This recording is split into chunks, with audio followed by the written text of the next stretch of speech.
Hello, hello, hello. It is I. I'm not even bothering doing a little warm up or anything like that because I am so late. So I'm just jumping right in to getting warmed up. I'm letting people come in too. I maybe could do a few minutes of music to let people come in, but I just felt like let me just jump right in because how dare I? I don't even know what happened. I was, I swear for the Lord, I thought it was Tuesday. I really, truly thought it was Tuesday. I was just lounging, sitting, relaxing, and then something happened. My grandma came to me and was like, you not doing your live tonight? And I'm like, it's Tuesday. She was like, Tuesday? It's Wednesday. And I looked at my phone and sure enough, it's Wednesday. I don't know what I was thinking. I don't even remember. I'm trying to think what happened. I remember yesterday as a day, like kind of the stuff that I did yesterday, but I don't remember where I forgot it was Tuesday. Let me, what happened? Oh, okay. I think I know what happened because Monday we were watching Polygamist. And I remember I went to Whole Foods and then I came back and we watched the Polygamist Child. Oh my God. That I feel like I'm actually, now that I've had a few days for it to settle, I might be a little bit traumatized. I might be a little bit traumatized. And the only reason I say that is because I saw I was just kind of scanning for, stuff to put on just in the background or whatever. And I saw, I think it was a Illuminati review of it. And you know how like when you have it on the TV, if you go and hover over that particular one, it'll start playing. And it started playing, and like as soon as I saw that man's face, my stomach and my chest tightened up. I was like, whoa, that's actually insane. That's really crazy. But I also think that a part of it is because of like tonight's subject matter. So I think it's everything because like we had a great time watching Polygamous together. That's why I wanted to watch it as a group. And we did in a Discord. So that was a lot of fun. And it was funny because it's a show. But somebody said that it was based off of a true story. So that's sad if so, but in a general sense, like as a piece of media, very entertaining, everything Tyler Perry wishes he could do. Like it was egregiously dramatic and like off the wall debaucherous, but it was paced just right to where you were like, I gotta keep watching it because I can't imagine, what would happen next. It was just something every couple of minutes. It was something that even like because Wake Up was watching it with us and then she had to leave to live her life or whatever. And so she missed a lot of what we wound up watching, but then she caught up on her own and she was in the Discord like writing to us as she was watching. And you could see it was literally every couple minutes, she was saying something about the stuff that was going on because it's literally like every 2 to 3 minutes, it's something you like, whoa, what's going on? So it's definitely a great piece of media in that respect. I wonder if I would I watch it again. I think that I would watch it again just to try to see what you could possibly miss. But what I might have missed, like it's just that wow and crazy. Oh my God. I'm sitting here thinking like I'm stunned. But yeah, I also feel like it is just I don't know. I can't even keep talking about it. It's very crazy. So anyway, we were doing that. That was Monday. Then yesterday, I think that's what it was. I was just chilling too hard yesterday that I extended it into today. That's probably what the problem is. I completely forgot that today was Wednesday. So that's why you don't see me on camera. I mean, it's not that I'm, hideous or anything like that, but I have gotten to a point where I like to do a certain level of production value around my appearance and stuff, and I'm out of it. So I'm gonna just do that. Plus, this is going to be probably very trying anyway. The subject matter and stuff. So I don't know. I don't know. What's going on with you guys? I see a couple people have come in. I don't know. We may not have a lot of people too tonight because they may have just wrote me off for the night because I was supposed to be live like an hour ago. But I don't know. But for those who are here, how are you doing? I hope you're doing well. How was your week? Is there anything new going on? Um, I did get to talk to my honorary grandbaby today. So that's my oldest daughter's brother from her dad's baby. He had a little girl. And my daughter works at a daycare, and now the baby goes to the daycare. So she called me while they was having lunch and let me talk to her. And she's so sweet. She looked just like her. They all got the same daggone face. It's so crazy. Like the genes are so strong. But she was talking to me, and she's coming up. The funny part is she's talking about how she's coming up here, and I didn't know she really was still coming up here. So she's coming up. I think she said next week, and my youngest daughter doesn't know. So that's going to be fun. Um, but yeah, that's what I have going on. I don't know, man. But all right, I think that that's all I had in terms of. Oh, wait a minute. Did I have something funny? I feel like I had something funny in here. I think I'm gonna save that for the end and try to end on a lighter note because it's gonna be some heavy stuff. So, all right, I'm gonna go ahead and just dive in and get started because I'm behind anyway, and then we can start talking about what we got to talk about, child.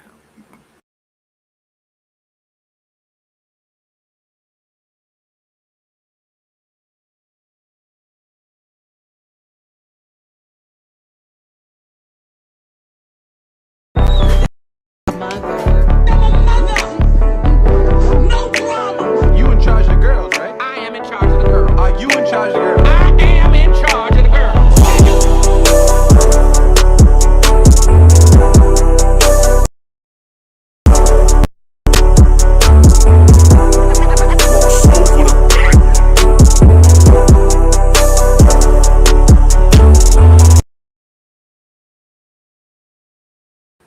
Okay, so there have been a lot of things going on. I don't know exactly when. I think it's at the 19th that all that the news broke about the lady that came home and found 20-year-old man under her 13-year-old daughter's bed and then shot him. There's a lot of conversation around that. While that is part of the thumbnail and that is like one of the underlying peripheral background topics encompassed in what we're talking about tonight, I'm not necessarily focusing on that as much as I'm focusing on the reaction to it and the dialogue I've been seeing on social media around this subject. There have been so many people making TikToks and things. I've seen TikToks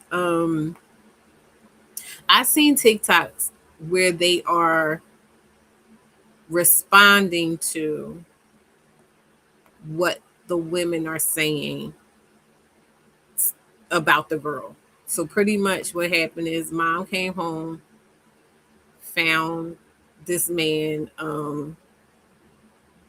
in her home, hiding under her daughter's bed. I believe it was pretty clear to her that he was there to be with her daughter in a grown up way. And so this lady Then, from my understanding, what she did was she went and, sorry, I'm looking at stuff back here behind the scenes. My understanding is she went and um, shot him on his way out. Like he was already leaving, his head was turned, and they're saying she shot him in the back of the head, from behind. So she's in some trouble. Um, she's in jail now. I believe they arraigned her and everything like that. And so now there's a debate about whether or not she overreacted. But as is normal, unfortunately, in situations where there is any kind of, it really doesn't matter what age the girl is, but specifically in situations where the girl is younger. Of course, here comes the, oh, she was fast brigade that like to bring in whatever the child may have been doing, how the child seems to be as a person. They're saying, I haven't seen any of this, mind you, because I haven't gone looking for it and it wasn't on my timeline. And like I said, any of the takes that these women that I'm speaking of were saying were solely clips that were part of the people that are on my timelines response to them. So I did see one today that was a little iffy and like in between. Like some stuff she agreed with, but overall she started going in on the fact that the girl was quote unquote fast and this and that and the other. So then I was like, all right, you done lost me. But yeah, there's so many women and men, but mostly women. Mostly women. And again, I guess that's a side effect of my timeline being mostly women that were are harping on the fact that she was supposedly quote unquote fast and the implications of that in their mind of whether or not the man deserved any kind of leniency or grace for choosing to have sex with her. Like at the end of the day. And again, I want to remind you, he's 20, she's 13. So um, I'm trying to withhold my opinion right now. If you're noticing a hesitancy in me speaking, it's because I'm trying to withhold my opinion right at this moment. Hey, wake up to just do an overview. To just do an overview of where we're at with it and why we're gathered here tonight. Um, so with that being said, y'all know how my brain works, connecting dots, so forth and so on. As I'm listening to the women justify this man's participation um, in the events that led to his death, it's reminding me a lot. It's paralleling with me with the conversation that we were talking about last week surrounding the voice note guy and how like there's always a perspective, a generous perspective towards males and men when it comes to sex and sexuality. There's always some kind of wiggle room made for them to be able to exist in this gray area where predation gets to run rampant. And that saying that's problematic is it doesn't do it justice. Like I'm actually, that's why I may sound like drained, because I'm actually, and maybe that's why my brain told me that it was not Wednesday yet, that I had another day, because I was trying to like formulate and process and like figure out how I was going to go about talking about this or whatever, but it's just so fucking heavy.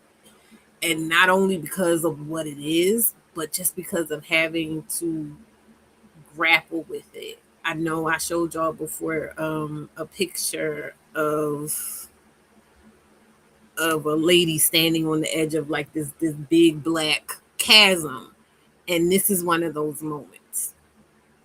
To me, this is one of those moments because there's so many things going on at once.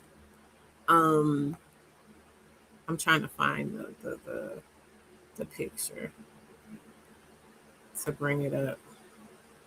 There's so many things going on at once that speak to this dissonance that women have and carry, which I understand it. I truly do, because this stuff is so heavy. But the awareness of it, and even the lack of awareness of it, here it is. Hold on, I'm about to share it.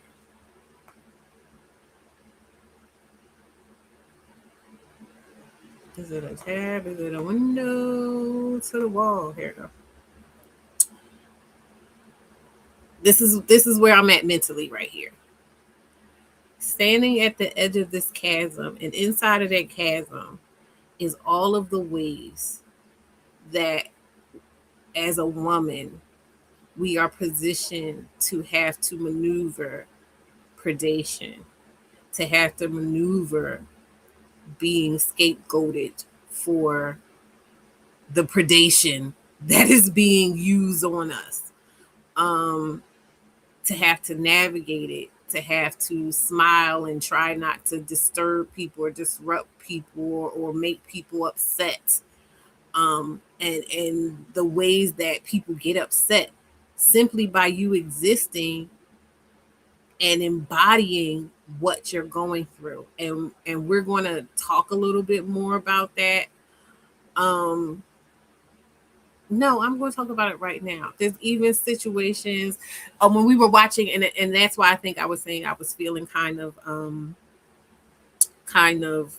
like having a slight PTSD of some kind. That's just the way that I'm recognizing it or articulating it from watching The Polygamist, because the way that he was gaslighting those women and the way that it stood out to me, the way that he was triggered by any kind of notion within the women, whether it was them crying, whether it was them just voicing how they felt, whether it was somebody pointing out how he was treating anybody around them wrong or treating themselves wrong.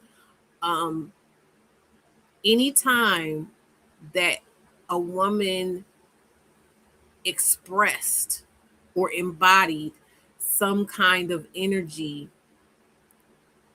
reactive energy to the abuse and the disrespect and the cruelty and the chaos and everything that he was doing and bringing, he would either,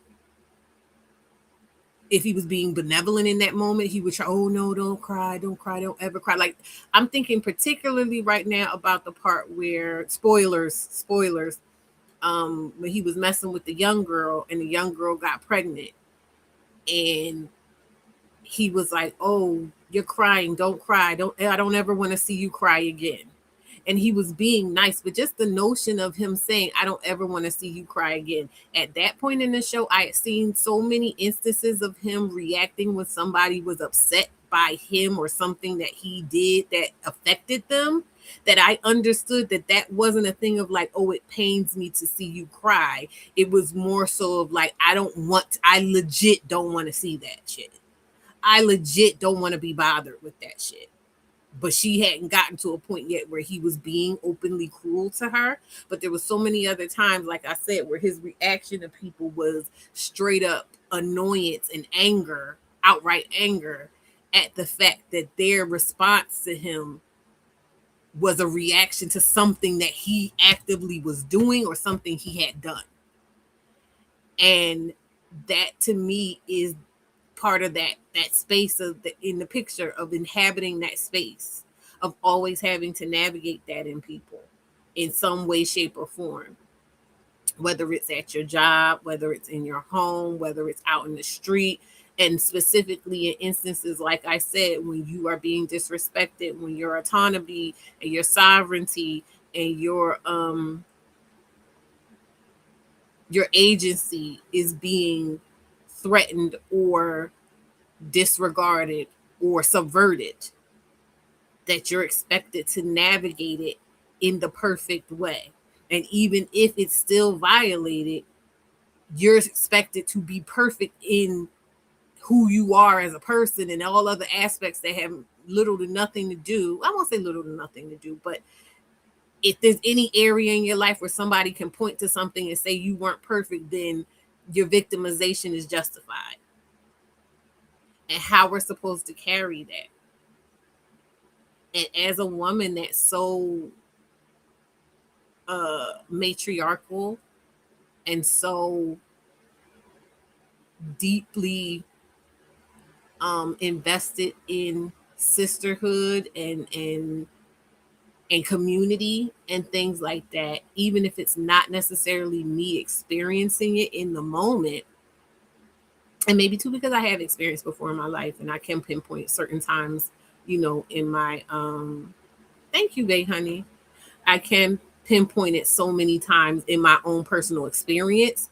It weighs on me. It weighs on me to see it. And so that's what I'm saying. Like, I think with the reality of the real things that are happening in this world, with how that girl is being treated online in terms of the conversation around her, how that's being handled, and then the supposed to be, cheeky, guilty pleasure fun of watching a show like The Polygamist, it's kind of converging in this space where I am feeling heavy and emotional and deeply saddened by the reality of the world that we live in.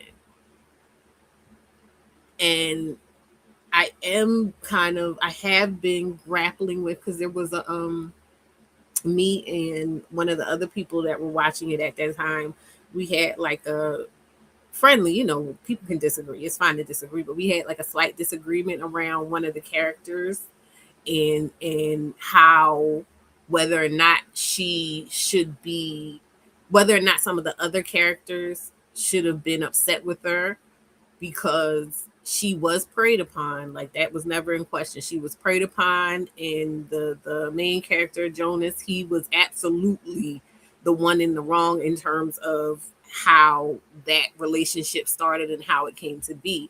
But I wasn't more so focused. I was also focused on how she had betrayed the sisterhood, specifically of her friend who was his daughter, and somewhat of the wife, simply because the sister and the wife, I mean, the daughter and the wife, had been community to her. And not just community, they called her sister, they called her daughter, they called her family, and they lived up to it. And so I feel like there's a conversation there around what we owe community, because there is that aspect of when stuff goes wrong and we're in over our heads, we kind of look around and say, oh, nobody wants to be community, or why don't I have community, or is the community being mean to me, or nice to me, or whatever. But we have to think about that too, in how we treat the community, both before and after we know it exists.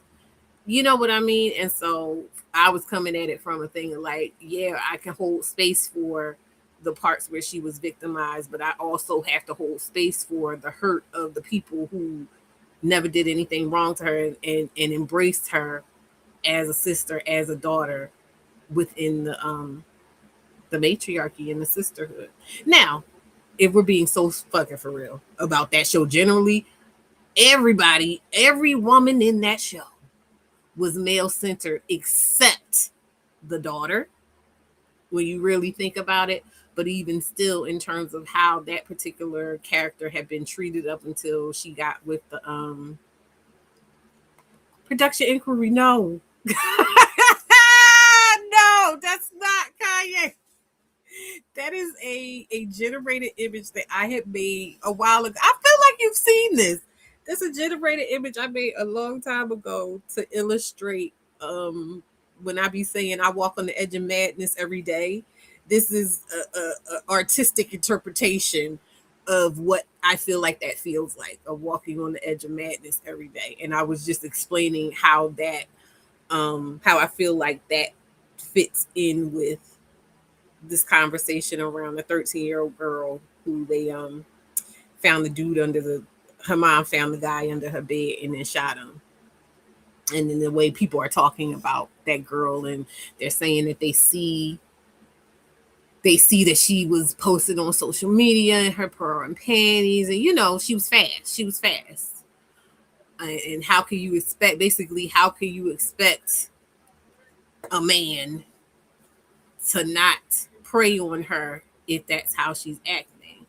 And the thing about that argument is just so it's tired, honestly. Like, it's such a tired argument, and it just speaks to the rudimentary thought level of the community, even still. Said it looks like Jesus to me, please. That we do. That we do. That we do. And I thank her and I bless her. I think any woman who demonstrates, because when these guys are talking about something, what if we decided to just rise up and do whatever at this moment in time?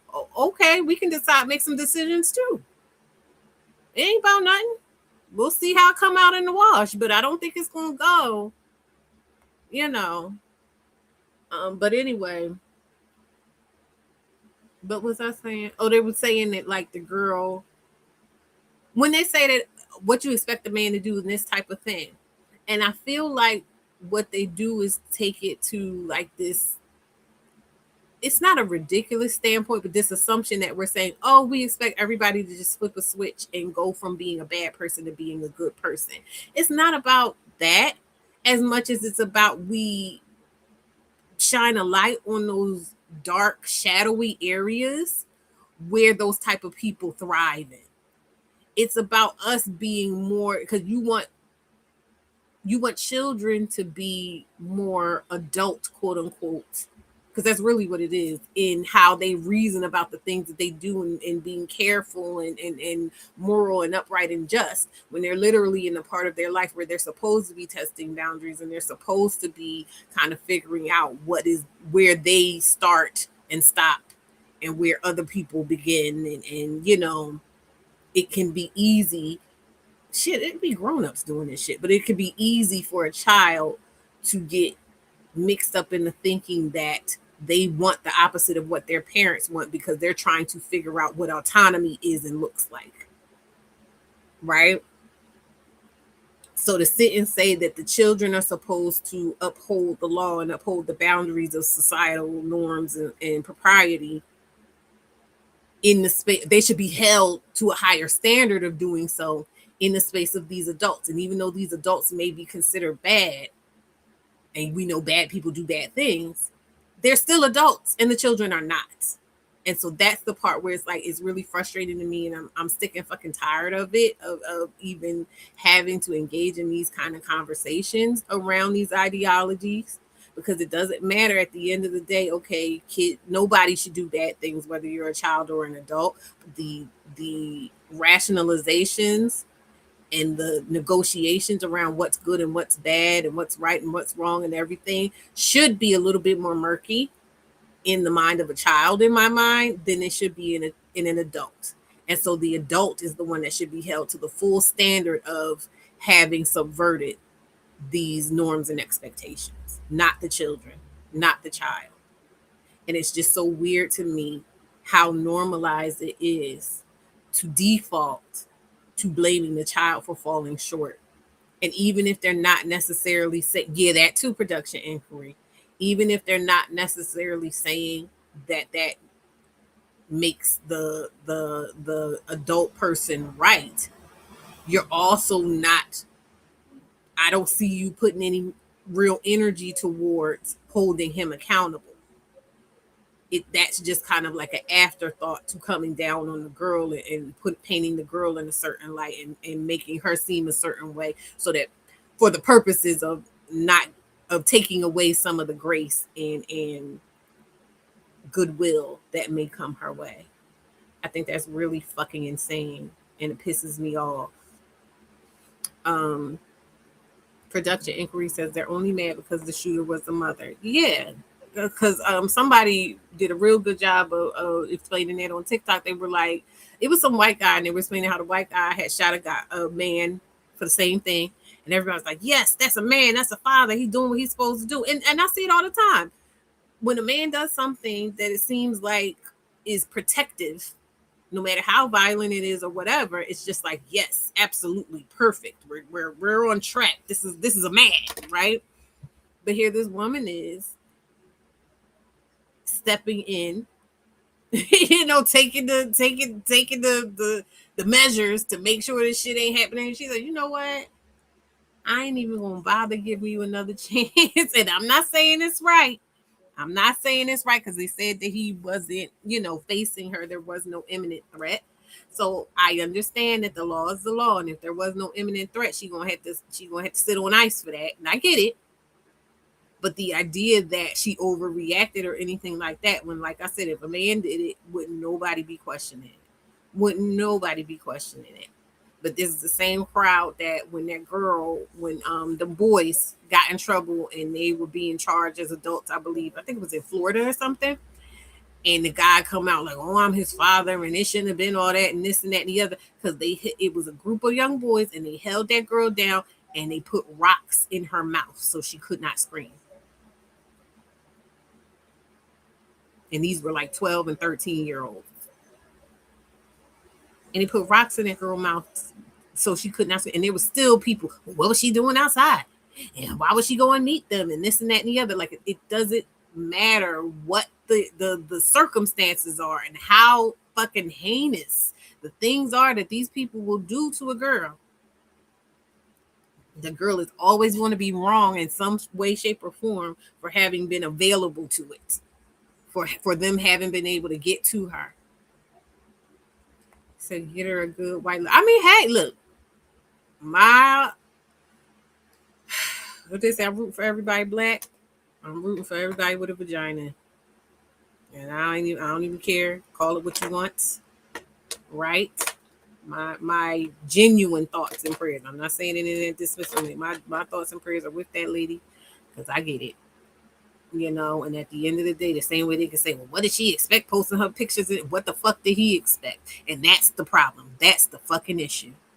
Because you know what he expected. He expected to get the fuck away with it because so many people do. And even when they do get quote unquote caught, vast majority of them will not ever see a fraction of the justice they deserve. A fraction of the justice. We'll see. We'll see. We will see. Yeah, she needs something to do because all the other ones is busy with that baby boy that was with them white boys. I was just watching Don Lemon not too long ago because they did the independent autopsy, and they were talking about the independent autopsy report on him. And they were saying, first of all, they didn't even give him the whole body. His throat was missing. So, like there's already fuckery afoot in that. But yeah. So that's kind of where I'm coming from with this conversation. Also got to bring back in the voice note because I feel like, and I've been saying this, I don't think women are really understanding where we are. I think a lot of women, you see how this woman in the picture is facing the void and acknowledging that the void exists, acknowledging how she feels about the void, even if she doesn't know how to deal with it, even if she's, it's overwhelming, but she's acknowledging it. I think most women, their backs are turned. And no matter what's going on, they're keeping their back turned because they don't feel like, or they don't want to grapple with what it feels like to take in the vastness of all of that, all the stuff that I've laid out here. And I get it. I do. I truly do. I was talking to somebody, speaking of which, I need to let her know. I was talking to somebody earlier this week, I think it was, about how I feel like, I don't know if any of y'all know video games or whatever. Maybe I can look it up. There's a video game character called Bayonetta. Oh, you know what? I can look for it in TikTok. There's a video game character called Bayonetta. And I like Bayonetta. I like the way that she, how do I explain? I think the kids call it aura. Her aura, and her aura is very sorry. I'm trying to find. Nolan, you're so cute, but I don't want to see you right now. Okay. Bayonetta is a cartoon character. She's a warrior, and she's so fucking badass that no matter what the situation is, no matter how many people come up against her and what's going on, she is always like 10 steps ahead. And the way she fights, it's almost like it's like sexually, it's almost like it's sexually pleasurable to her. I'm about to show y'all. Hold on, sis. I hope they don't try to tell me it's a copyright or anything, but we shall see. Well, I want to let me go back to this. Okay, here we. That's not okay. Sorry, y'all. I'm gonna stop sharing this and share something else. Where's she at? Bayonetta. Okay, there she go.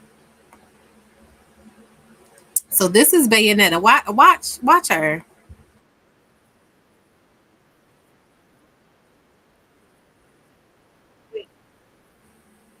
Can I mute this? I didn't know it was that song. But you hear what song they playing, so just rock out with that song in your head. Hopefully, why can't I turn the music off? Hold on, y'all, because I don't feel like them cutting me off.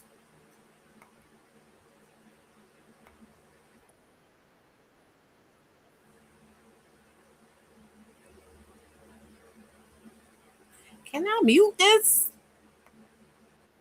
All right, this one shouldn't be.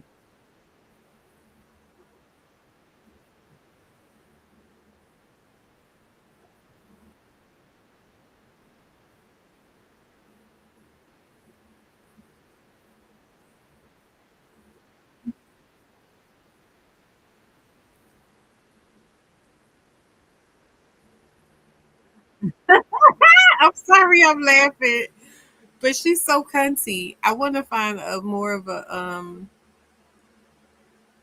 I want to find a better example of her fighting though, because the way she fights, like I said, it's like she is. It's very sensual. Okay, there we go.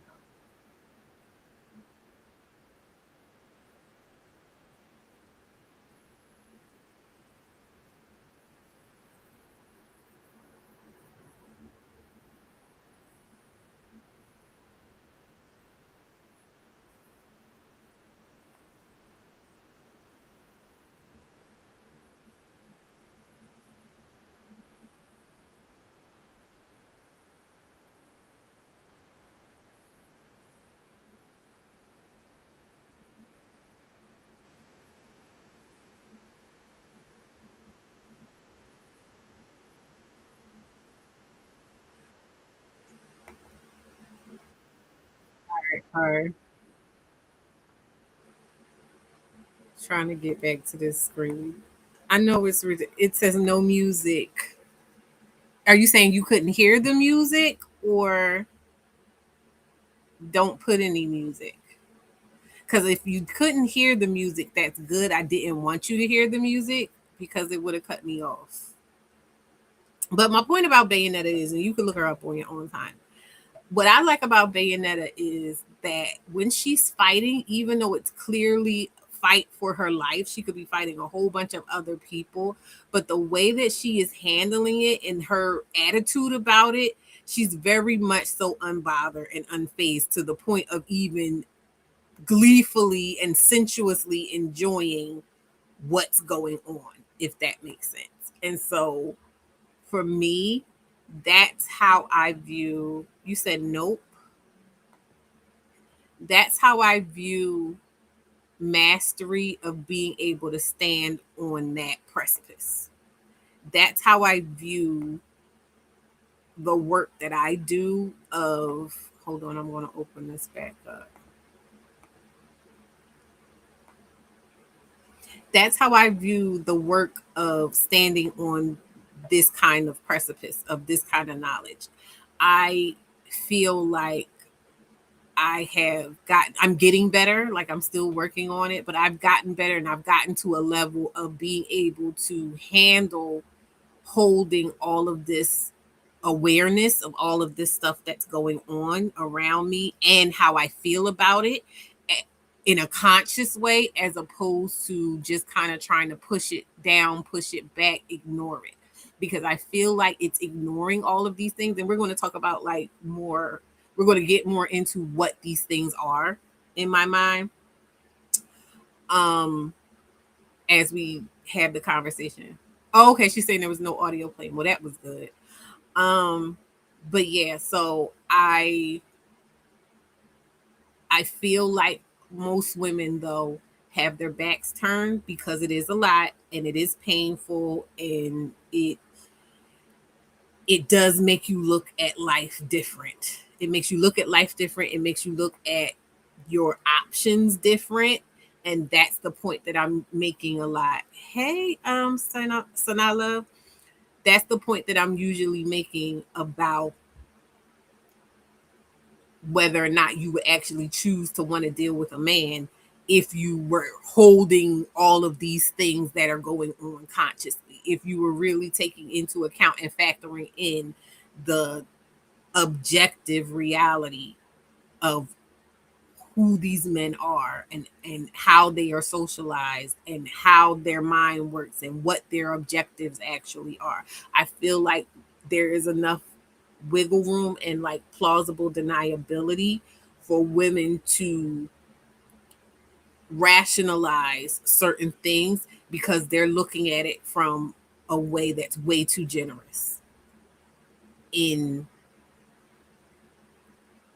in comparison to what these men have actually said themselves in spaces where they are comfortable, where they feel like I said, they have that gray area to just exist without fear of reprisal or scrutiny or consequence. I don't feel like women either know and or that they kind of change it in their own mind so that they don't have to feel like I said, they're facing this chasm of reality. And so the work that I do here is to kind of go, look, girl, turn around, stand with me, I'll help you, I'll show you how to be able to hold this and still find joy and still find peace and still find hope for the future and still find, whatever it is you're thinking you're wanting and you're thinking you're getting from covering your eyes and sticking your head in the sand and playing along like all the shit that's happening is not happening, you know?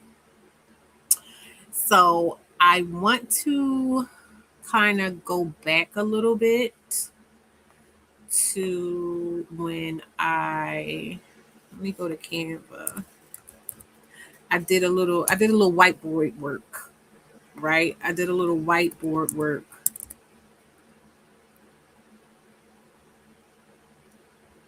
Sorry. Where I was breaking down the idea of good guys and bad guys and like how women look at good guys and bad, well, not how women experience good guys and bad guys versus how men view good guys and bad guys, and pointing out why that discrepancy is dangerous for women, and specifically the type of women, the ones I call that vulnerable median, that don't seem to understand how their lack of awareness of these things, of the way these men think, plays into the experiences they have, the adverse experiences they have. So let's see here. I'm going to share this.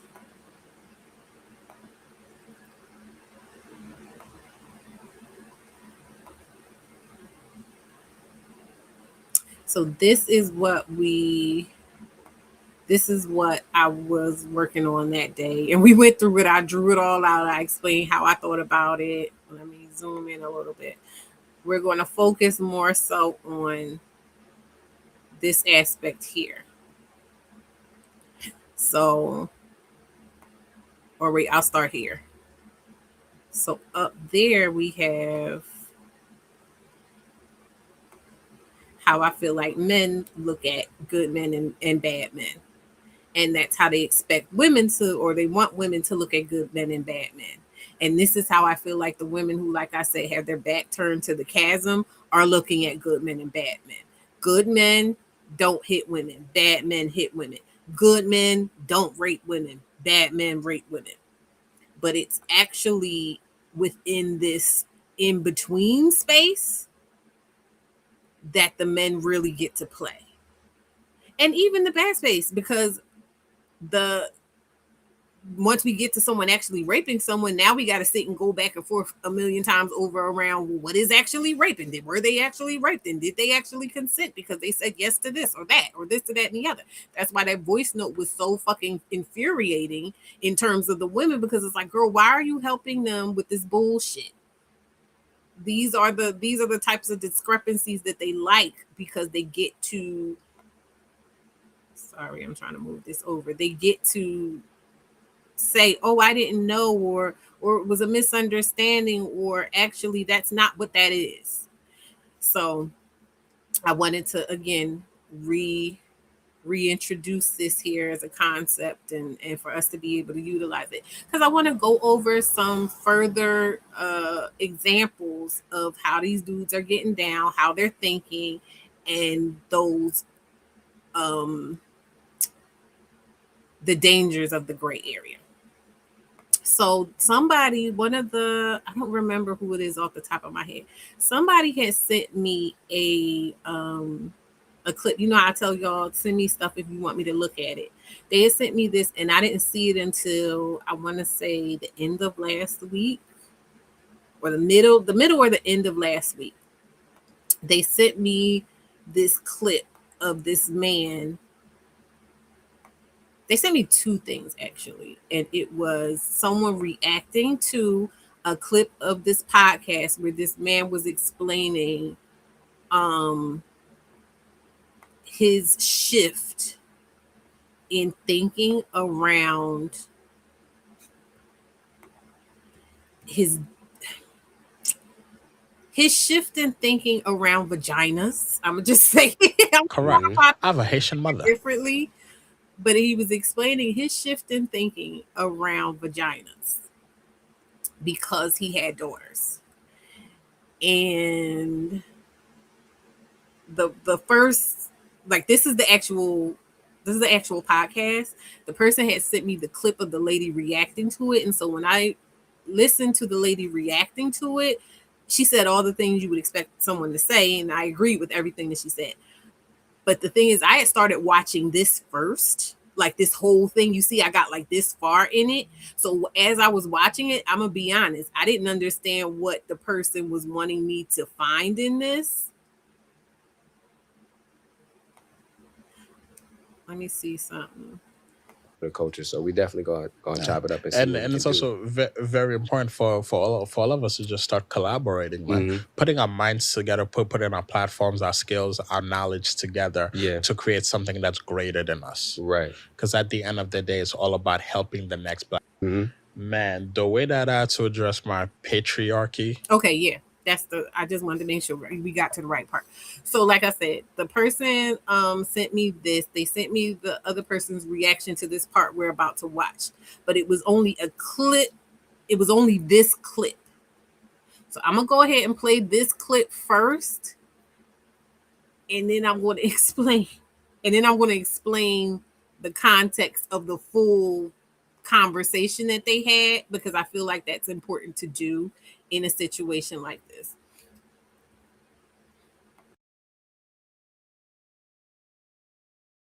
My entitlement, my toxic masculinity, the way that I had to look at myself and recognize, oh, I'm actually the oppressor.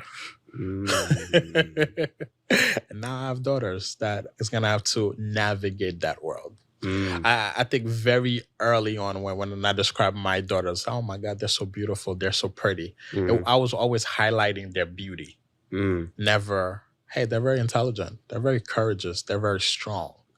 Right? So now I'm more mindful of that, not to just label them or celebrate them based on their physical attributes, but also based on their intelligence, their mindsets, their growth. Do you feel like that's part of the objectifying, like that we grow up in as men? Like we're socialized almost to objectify. 100%, right? So what was about me doing the work? Like I needed to change my relationship with vaginas, right? As a man, what is that? As a man, right? I see a vagina, I think of pleasure, right? I see a woman's vagina, I'm thinking that I'm looking for that to lead to my pleasure. Now I have two daughters who's running around the house with no panties on. I'm changing diapers and all of that. So the vagina is directly in my face. And I need to reconstruct my mind to what a vagina means and also what's my relationship to a vagina. Right? Wow. So that's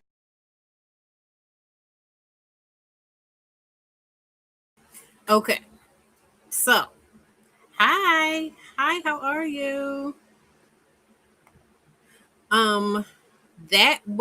It wasn't even that full clip. The part that I saw the person responding to was solely the part where he said he needed to change his relationship in his mind to the vagina.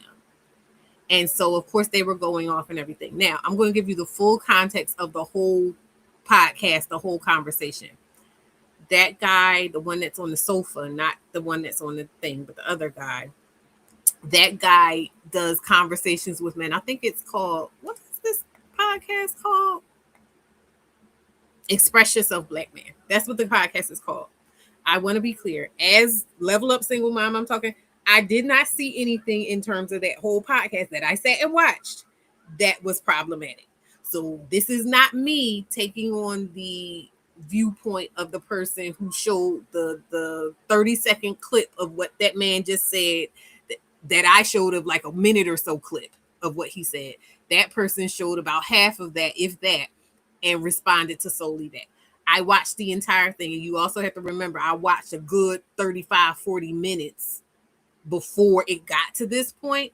So this man that's on the screen, he is a psychologist or psychiatrist or something, or therapist. He's something official. And everything that he was saying aligned with that up to that point. I'm going to give you, of course, you can go and watch this yourself. I implore you guys to go and watch the media yourself and ingest it yourself and metabolize it for yourself. Don't just take my word for it. Hey, Lawana Dean. But I'm saying that in the context of the full conversation he was having, this was shocking, but it also aligned with the stuff that he was saying, because he was talking about relationships and he was talking about people being accountable and everything. And if you listen to the full clip of what I played for you, the context was he had to check himself because his daughters brought up for him the problematic thought processes that he had around women and vaginas. It made clear to him how specifically he was objectifying women and their vaginas. So I'm going to bring, is that still there? Oh, I got to get it up. I'm going to bring this image back. Oh, I didn't know I had that in here. Interesting.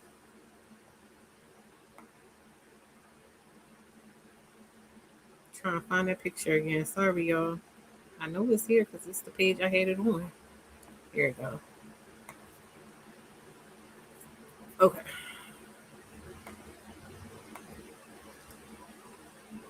So I'm bringing this back.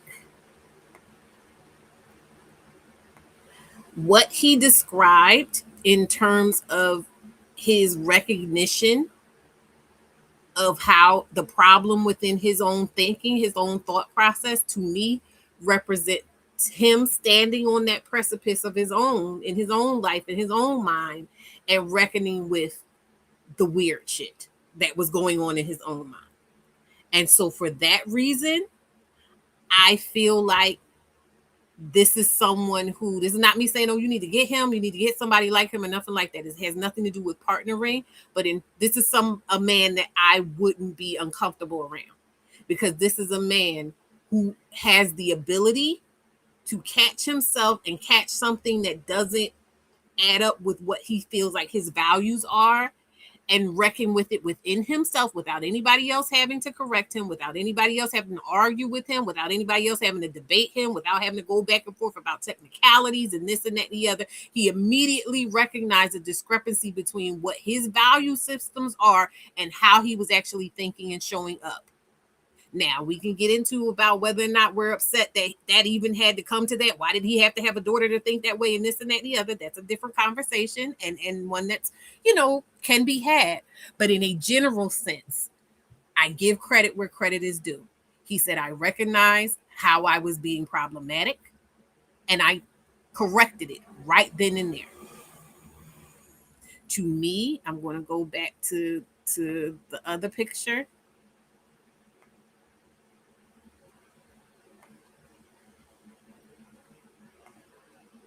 To me, he fits in the green section of the spectrum.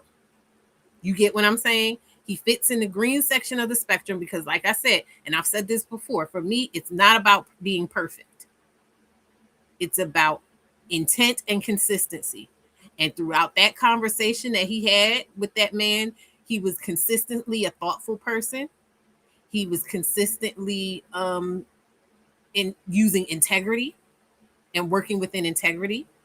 He was consistently reinforcing the ideas of accountability. And then he demonstrated it in a way. Notice he didn't even blink. He didn't even blink about saying that. You know how many men would be sitting there acting all weird and making a bunch of jokes and acting all crazy and saying some odd ass shit around that? He said, no, I had an issue with vaginas. He didn't even change the language in terms, be like, oh yeah, I had a problem, or whatever. Like he said, no, I had an issue around vaginas. I saw vaginas solely in a way of being pleasurable for me as a person.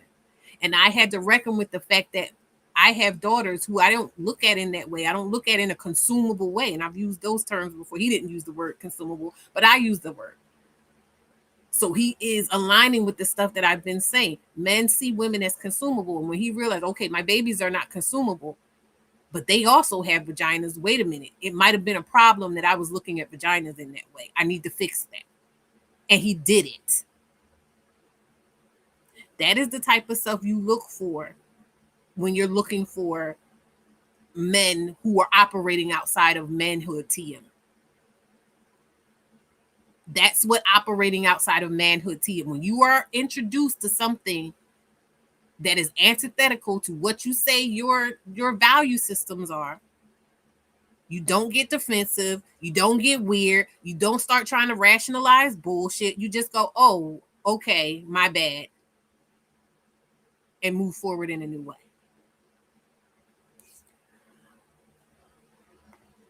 So that being where MJ, that being kind of where we're at, that's the grounding for what I'm gonna show y'all next.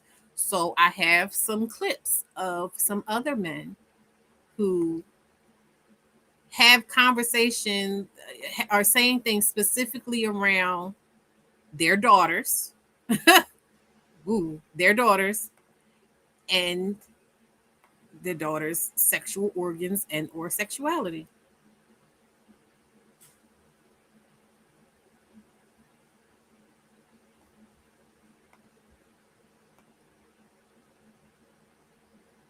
Where the heck am I at? Okay. Sorry, y'all. I'm all over the place.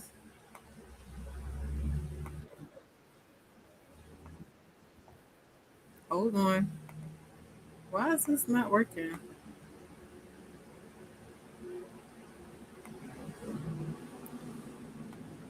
There we go. Okay.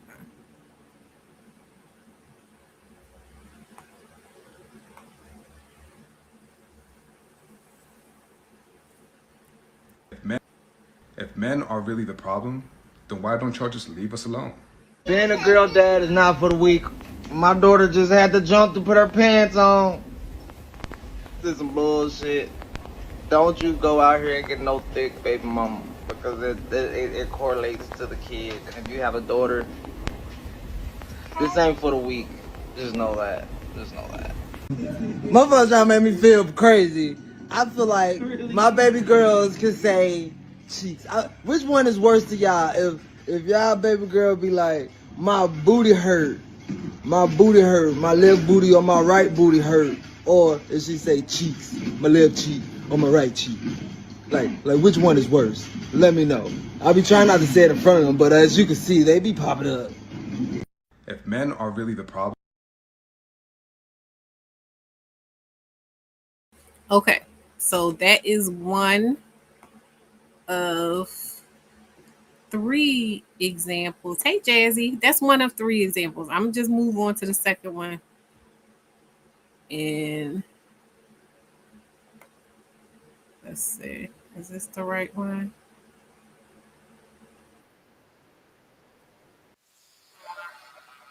Hold on. I want to get this one out of here. Replace this one. Yep. Let me know if y'all can hear it, because it get weird sometimes when I just replace it instead of going all the way out and coming back in. But I'm trying to be efficient.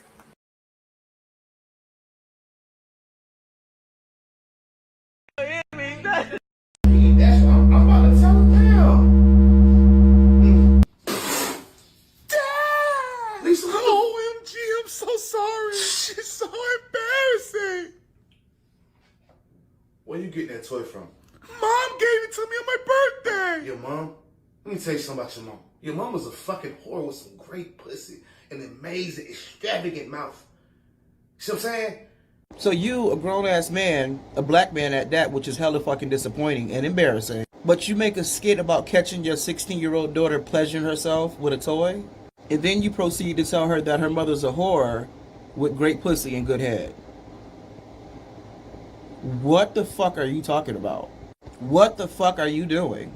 What the fuck was the purpose of this video? And I don't know what's worse with y'all lately. The fact that you posting this predatory shit, or the fact that you're leaving the videos up because the predatory shit is bringing you views and engagement. You're okay with people accusing you of being a pedophile as long as you get followers.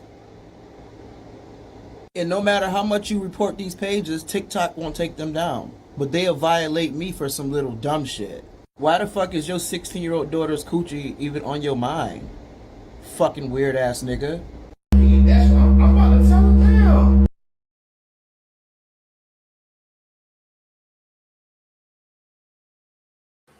Okay. So that, like I said, I have something else to add from our favorite down and out comedian that we love to hate, Corey Holcomb. But before, I just kind of wanted to give us a little bit of a breather, because the Corey Holcomb clip is a lot longer. Yeah. So I'm going to bring the picture back up. Go bring the picture back up.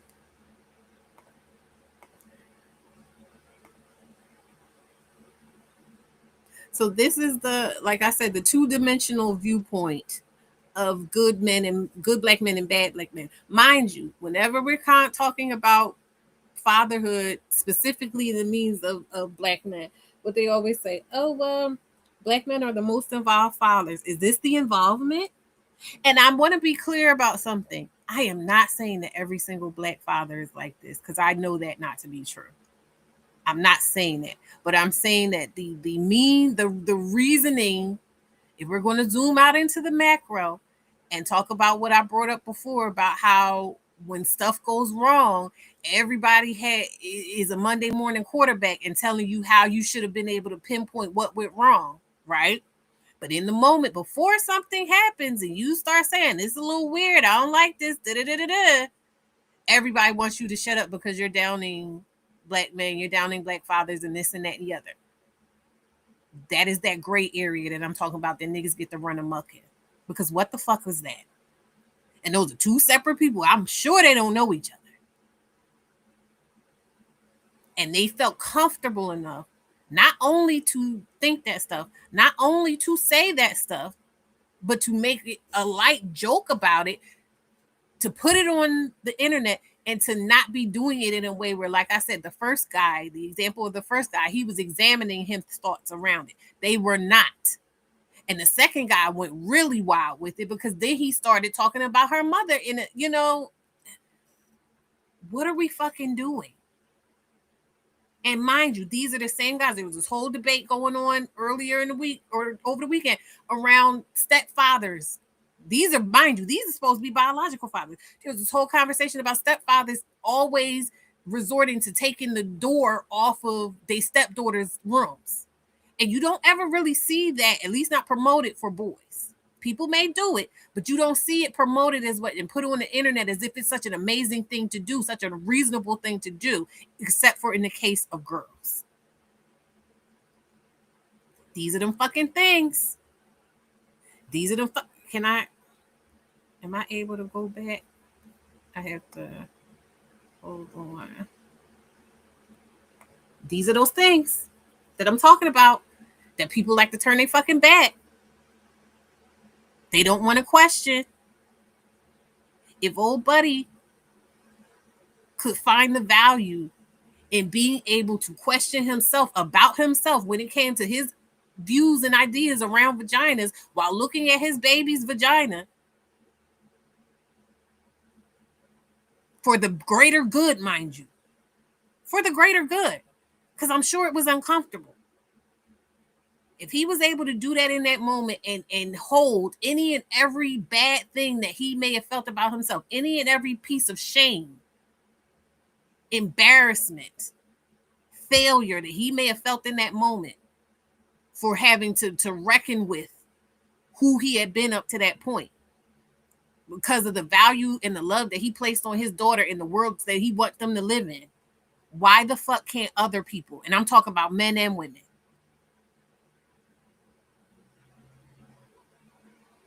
what the fuck are we talking about? And then also, if grown-ups can't do it and don't do it on a regular basis, why the fuck are we expecting kids to do it in order to prevent grown-ups who haven't do it, won't do it, know that it needs to be done and aren't have no intention of doing it and want to predate on people who are vulnerable? Why are we putting the onus on the children to hold the line and prevent the harm?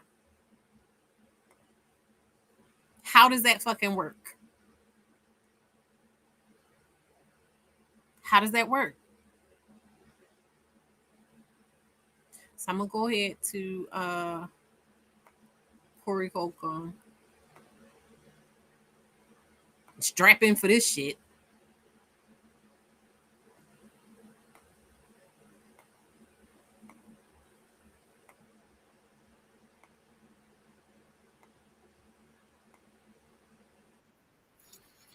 Hi everyone, my name is D'Amber. I go by D, and this is Nolan Kai. I'm here to answer.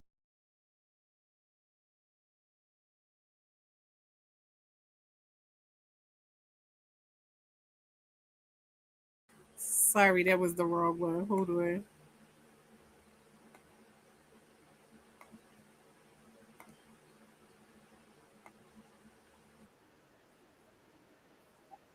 You don't know how AI works. You're right. I don't. So what? Don't use it as a source. So what I'm telling you that.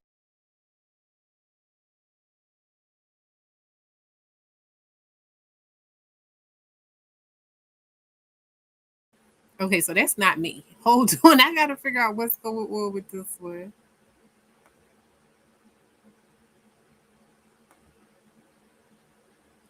Cancel.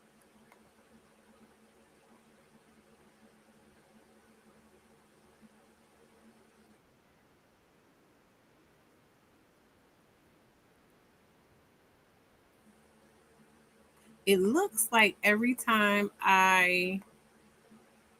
she said, "Not Corey, please." It looks like every time I try to open this, it goes somewhere else. Let me see something. I'm gonna see if I can see it on my phone. If it's doing the same thing on my phone. Don't tell me he was able to clean it up and get it off real quick. But that's the wrong. I'm sitting there like, this ain't my things.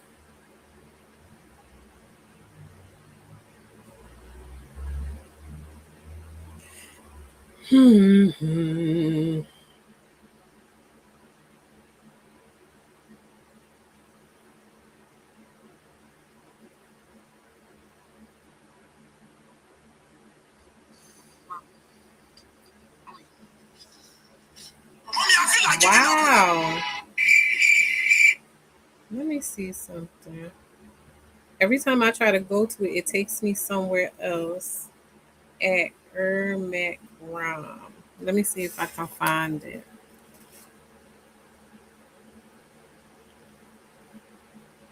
I'm gonna have to just look for it. Mind you, I have the link. Like you can see it on my phone. Okay. Ori Hong Kong compilation. I feel like this is them people. Here we go. All right. Why did I have to go through all of that? Is this him? How long is this one? Oh, this is parts 1 through 5. Okay. Got it. Got him. Got him. All right. Sorry, y'all. She said my Prince Infinite. No, they have it. You gonna watch it. Oh no, you gonna watch it. Because this is part of my point. You gonna watch it.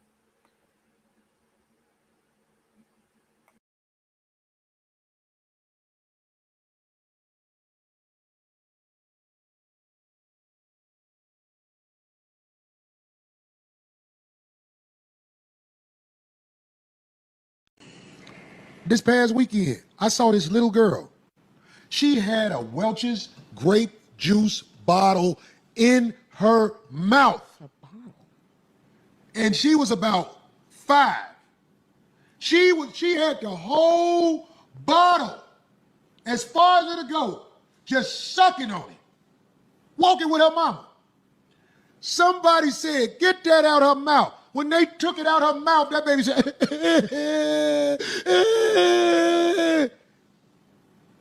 You know when she stopped crying? When a man picked her up and put her in her lap and started bouncing with her. Then she stopped crying and was looking like this. I say, that's a whore. That's a little whore growing right there. And everybody will say, Corey, what are you talking about? Corey, you crazy. Get the fuck out of here. This little girl was in her bliss with her mouth wide open. She was just, it had the cap on it and everything. They took it out her mouth. Then a man picked her up and started shaking her on his knee. And she was like, I said, that's a whore. That's a little whore. It's just Corey Holcomb crazy. I almost want to go back and ask about that little girl and do a documentary on her life. So one day I can show I know what I'm talking about. But in this society, I'm a bad guy. That ain't nothing no little girl do unless she has the urge to do things like that. She has the urge to be satisfied. But ain't nobody gonna peep it. Corey bad. Corey bad. Everybody, Corey, did you hear what Corey said? The little girl took the bottle out of her mouth and he said she gonna be a whore. Yes. And if it was more men in the house, the little daughters wouldn't be walking around with things preparing their jaw for hustle. Her jaw is being prepared for hustle. And this was a little girl. Her teeth aren't. Baby Goobler. I like that.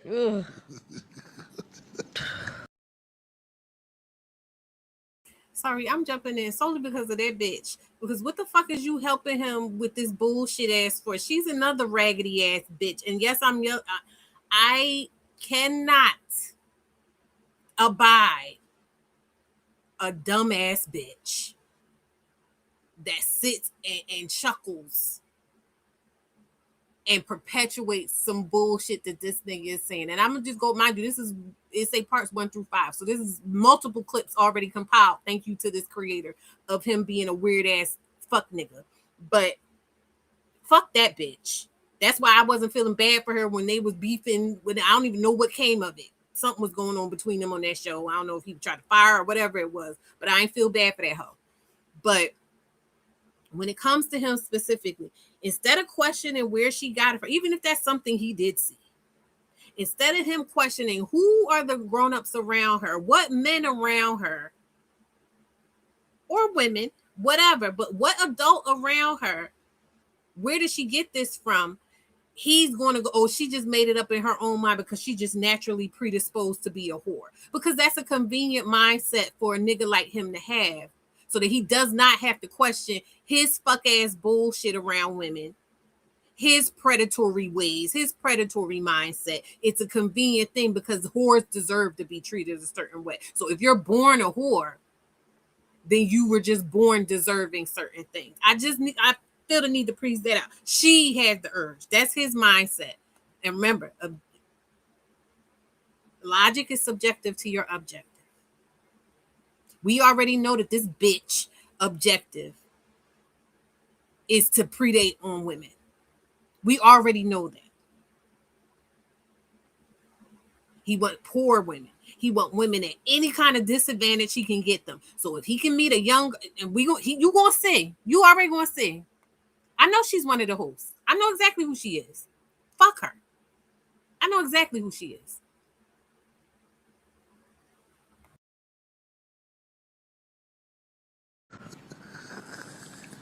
Oh, Quake, that happened to me for real. One day I was living with this lady, and her daughters crawled in the bed, and I ain't have on shit. Yeah. I was up under the cover. Wow. And I was like, oh, shit. And one of her Tell daughters her, was Michael, like, rest in peace. her daughter was, she was in high school. I think she was 15. Still not legal. You just can't tell your true thoughts. Her daughter was going to be thick like her mama. I know that much. Yeah. I knew her daughter was a bust down. She got pregnant like a year after I moved out. She was 16.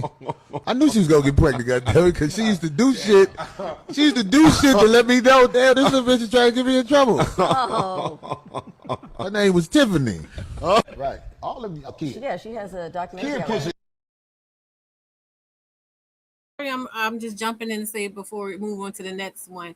The fact that her mom even had a nigga like that around in her house, comfortable and laid up like that, and I'm just saying in a general sense, for him to even form those opinions about her daughter, for him to even feel like he was having those experiences of her daughter, says a lot about how and why that girl probably may act like that. If that girl acts like that, her mom being open to having a nigga like him anywhere near them breathing they fucking air lets you know how and why she might be like that, if she's like that.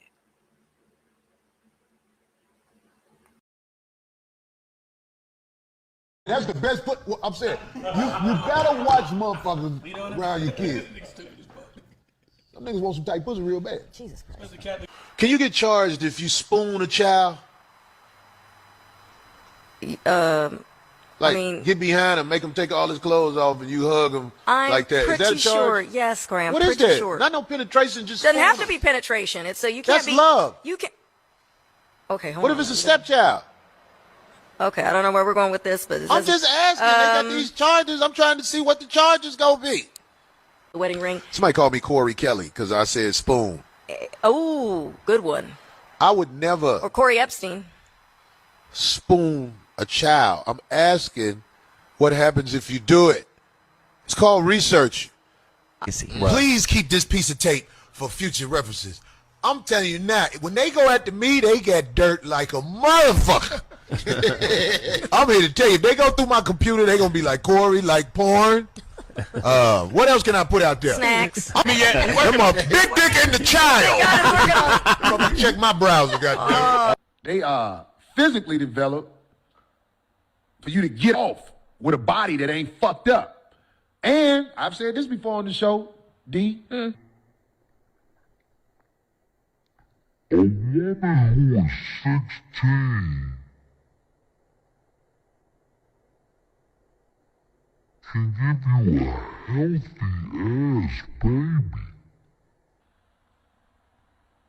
16, 17, 18, 19, 20. That woman is like at a point in her life where she is White. It's just nobody likes to say shit like that in America because you can get in trouble for that. Now, I don't want no woman that's 16, 17, 18 because of the laws and because of the mental state she's in. But I'm talking about a healthy woman is a woman who's around 16 through 25. I guess. 16 through 25, that's probably as healthy as they get.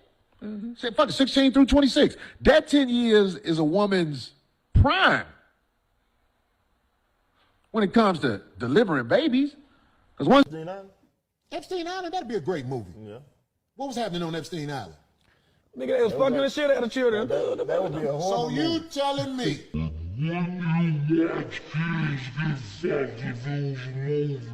Oh my God, they weren't children. Shut the they fuck were up, nigga. What the fuck, Oh my nigga? God. There you go. Now you don't, What you mean? Nigga, I said no, and I said, nigga, shut You the wouldn't fuck watch it if it was a movie. It ain't real. I ain't watching. Nothing that got to do with no children fucking. What the fuck are we talking about in this bitch right now? Asking you, would you watch it? No. Fuck and no. There you go. You won't watch That's it. my motherfucking goddamn. The fuck? D.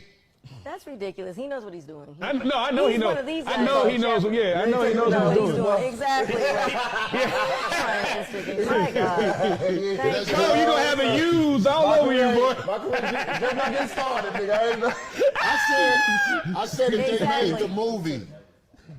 They make slave movies. Y'all watch them? Man, I ain't watching no goddamn They make the children. movies Oprah Winfrey them make where motherfuckers be like, I believe that life is going to... I want to point out too right now that that bitch is really irritating me. I hadn't gotten this far in it before I knew I was going to put it in the thing, so I just kind of just put it off to the side with clips I was going to show. But the fact that she's sitting there, they wasn't kids, they was just teenagers. She went right to work minimizing the situation, and it says a lot that other men in the room, even though they still participating, and it's all jokes and fun, and I'll get to the significance of that, but it says something that she was the first one to say something weird aside from Corey Holcomb in terms of, they wasn't kids, they was just teenagers. She's really pissing me the fuck off. Squeeze the titties. They squeeze the titties on Beloved.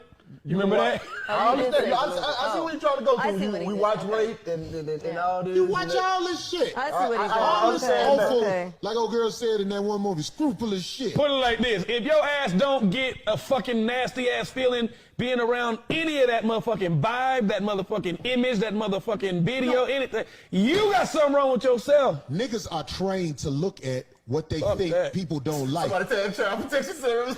Look, check this out. Do you know how many people that you watch on TV were associated with Epstein? Oh, hell yeah. Don't get me started, bro. Let's not miss the point. That's why I said this. How many of your stars you watch today are associated with Epstein? And the only reason that is for the same reason that this nigga still gets to sit down in fucking podcast spaces in front of cameras and equipment and speak. The only reason that is for the same reason that bitch can sit in the room with him. And I know it makes sense. Why you coming at the woman harder? I'm not coming at the woman harder. I hate that nigga with the power of 5 sons. But it's something about a woman that sits in a space and facilitates this type of bullshit that makes my ass itch.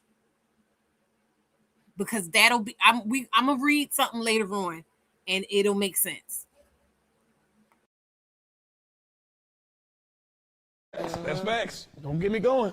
That's true. they won't go after them. They'll try to say, Corey said something about, would you watch a movie?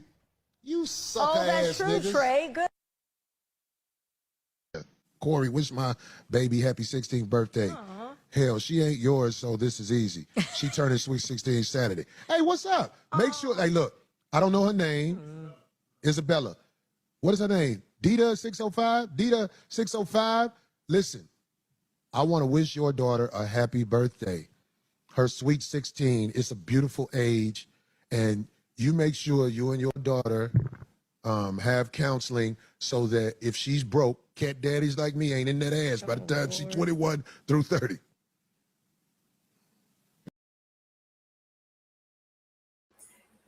Sorry, I'm triggered too, because why on earth would any woman bring their 16-year-old daughter with all the shit he be saying about teenagers specifically? They think this shit is funny. They have to think this shit is funny. Why the fuck would you bring the existence of your 16-year-old daughter to him? What was he going to say but something disrespectful and disgusting in reference to your baby? What the fuck is going on? Because if you don't bring them up right, I'm going to be with them on their birthday. I didn't even know he was going to say that. But you see what I'm saying? Hopefully, maybe they made it up. Maybe his team made that up. Hopefully his team made that up. But I don't put it past people. I don't put it past people.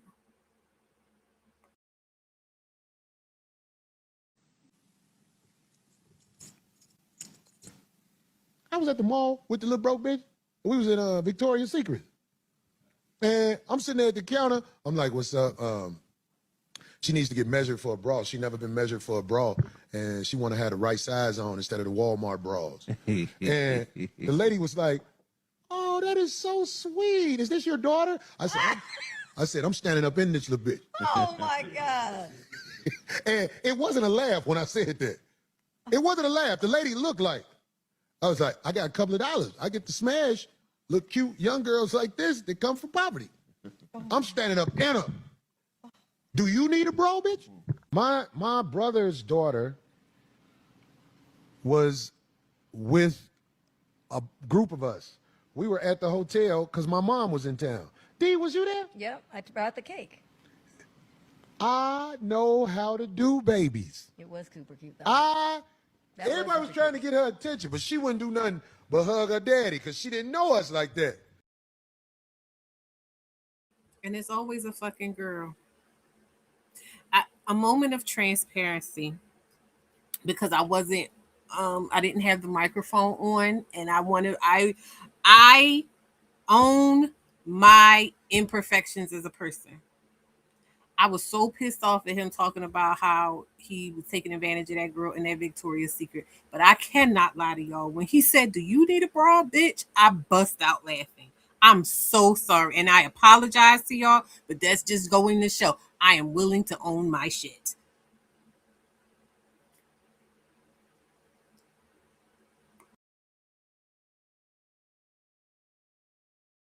It's true. I didn't pay her no attention.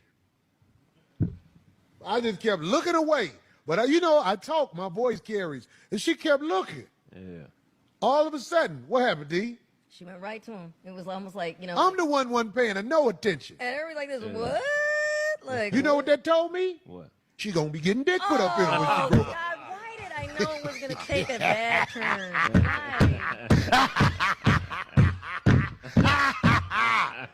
I will not be defeated. Family ties must not rule over the business of the 5150.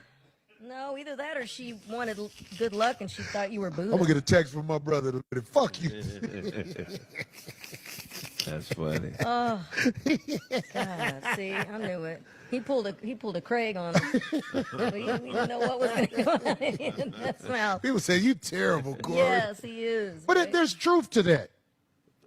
Yeah, for sure. Her magnetic attraction to the male, the alpha in the room, means something. This is some fucking bullshit. And at the end of the day, I'm going to say this much.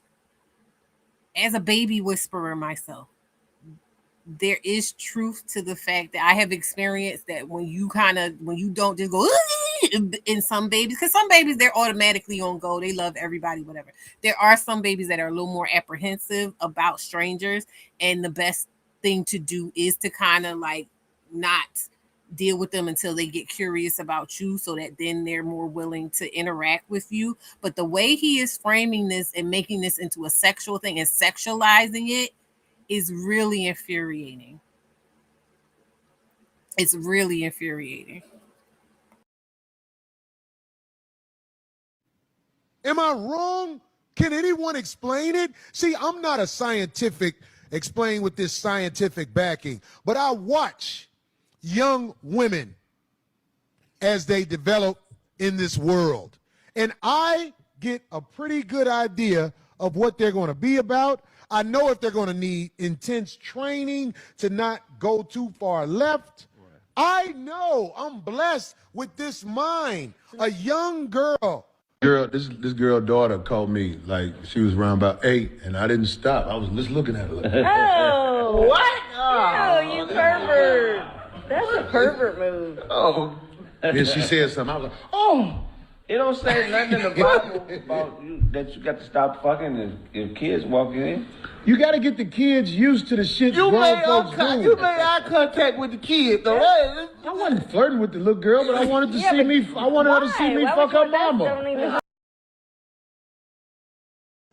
I have to say, we gonna finish it, but I apologize. I only watched like the first maybe 2 parts of this compilation. I had no idea. Yeah. But this is what you have to lock in on. The horrifying part about it is that he's describing his brother's reaction, and it's just going to be kind of like, hey man, you crazy. Ugh. And I know he's not lying. Look at him. Each of these compilations is worse than the last. And it's the same motherfucker sitting around him, cracking up, laughing, not calling him on any of it. Perfectly okay with the things that he's saying. Perfectly fine with the things that he's saying. So this is what I'm trying to say about people turning their fucking backs to the chasm. Because it's not even implications of what he's saying. He's outright saying this shit. He's outright saying, I'm looking at little girls to see how likely they are to be sexual and or aspects in them that I interpret as hypersexuality that I can put to use for me. And furthermore, I know exactly how to exploit and coerce them into doing these things, specifically if they are poor. It's not implied. He's saying it. He's saying it. And this is someone who walks free amongst us, and that a lot of niggas, that a lot of women are probably dating and thinking are good guys, and oh, he's this and that and the other. You know how many, Corey Holcomb reminds me, they talk about Corey Holcomb the same way they talked about Patrice O'Neal. Now, I didn't listen to Patrice, so I don't listen to Corey Holcomb. I just see the clips that come, but I've seen Corey Holcomb and Patrice O'Neal. I'm not going to put on Patrice O'Neal anything about children, because I can't say that I've seen with my own eyes or heard with my own ears him talk about younger girls in this way. But his views on women in terms of just not respecting them generally, they're parallel on that. He has a very superior attitude towards women, or had, because he don't live either no more. He's gone. But people talk about Corey Holcomb the same way they used to talk about Patrice O'Neal. He's just real. He know what it is. He telling the truth. Blah, blah, blah, blah, blah. I'm telling you, these are the same niggas that walk amongst you. These are the same niggas in your house. These are the same niggas in your neighborhood. These are the same niggas behind you in line at the grocery store. These are the same niggas. But everybody wants to believe it's this crop of bad guys, and it's just a few of them. But again, we're going to get into it. You know, I gotta have a study. I gotta pull a study or something out on you. We gonna get into it of who's walking amongst us and how they think and why you have to turn back towards the chasm and accept it and drink it in. And I will be here to hold your hand and help you acclimate yourself. But we can't keep turning our backs to it and trying to act like it's not there. And it's not that. Oh, they're not that bad. Yo, you just being what if I want to have sex? This is pertinent. Okay?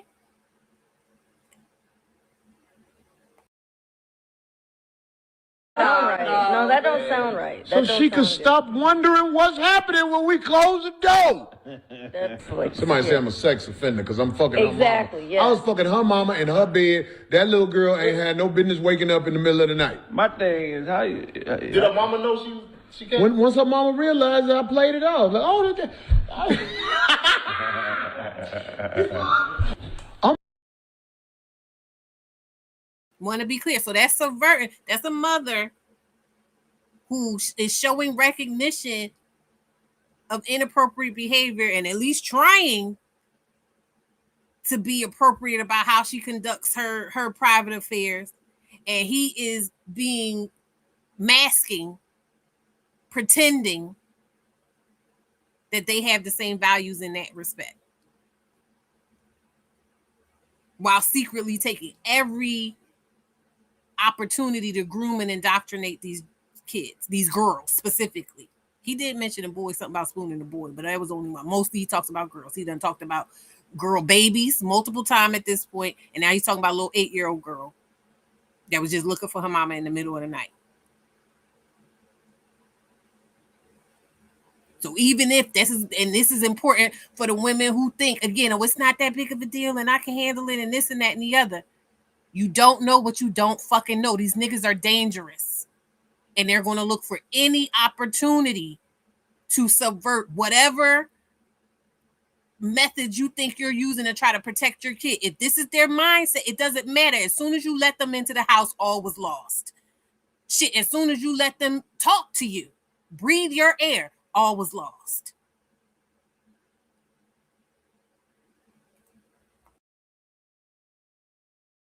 I'm at an age where I fuck with girls this young and old.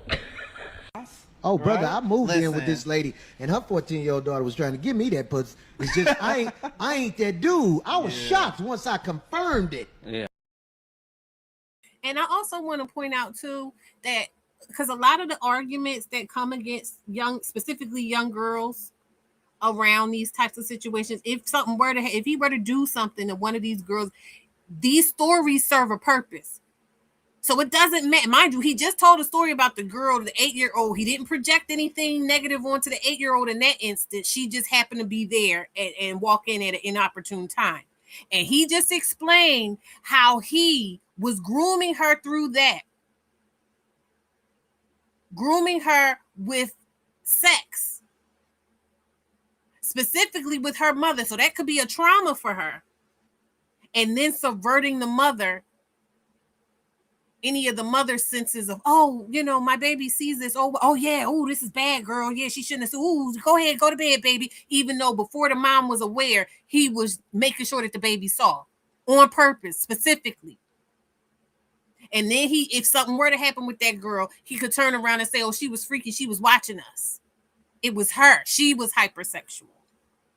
So now he's telling all these stories about these girls, these literal infants being hypersexual to set up the thing of it wasn't me. They were being fast. They were being grown. What do you expect me to do? And all these fucking idiots are buying into it in the sense of this girl whose mom shot that man. I want to be there's no it's all we're going to connect all the fucking dots. It's no gray area here. This is what's going on. These are the mechanics of how this bullshit works. And I have a special, particular disdain for women who uphold this bullshit. I do.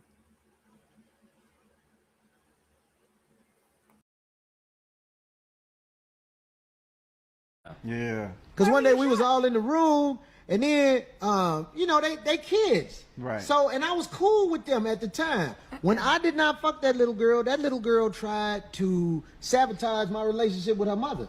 Yes. And that's not Yeah, that's that's not even wild. the skit. So there's been some scary scenarios that I've heard It's of. real So, shit. yeah, I wouldn't no, lie on that girl. That girl, I was like, oh my God. I Yeah. fucked up. And I told her mother. That was the right "You know, thing? Your mother, I told her, you know, your daughter, she tried to make a move on me. Like, because we was all in. There are so many women and girls who have stories of their moms turning on them. Kenny, get your ass out for TikTok and bring your ass here. I know you don't see not Kenny notifications popping up. I should call him too. There's so many stories of women and girls talking about how their mothers said those types of things to them or treated them this way in the case of having to deal with a nigga like this who actually did something to them, of going to their mom, and he already got to her. Even though there's nothing a nigga can tell me that's going to make me look at my daughter as if she's the problem in a situation like that. And even if, because we were watching the Polygamous, spoiler alert, there was a part where like one of the girl children came onto her uncle in that way, but the situation that was going on, it was understandable that she was, and her uncle did the right thing. He was like, girl, get the fuck out, you know, like he responded just as he should have. And they didn't like drag the girl forward enough like that. It was actually handled very well in that show. But I'm saying that even if you have a child who is going through stuff that is causing them to act out in that particular way, there is a way to handle it that most of these women do not. Their priority is clearly maintaining a relationship with the man, and the man's priority is clearly to absolve himself of the fuck ass shit he was doing. Because again, if you don't actually want to touch a child, you're going to deal with it in a very different way. You're going to deal with it more so like that man, the first clip I showed you of that man that had to reckon with it within himself. You're not going to internalize it in a way where you feel like, oh, wait, people might be on to me. Let me throw, accountability to her. You're going to go, hey, what's actually going on? You're going to deal with it like a real fucking adult that cares about children. So it's not like there's not other ways to deal with a hypersexual child. But this idea that, oh, these children are hypersexual and so therefore they should be thrown away and they're the problem. Because, oh, if I weren't a better man, I would have maybe actually engaged with her. That's where y'all are some fuck ass, bitch ass coons. And you need to be dealt with.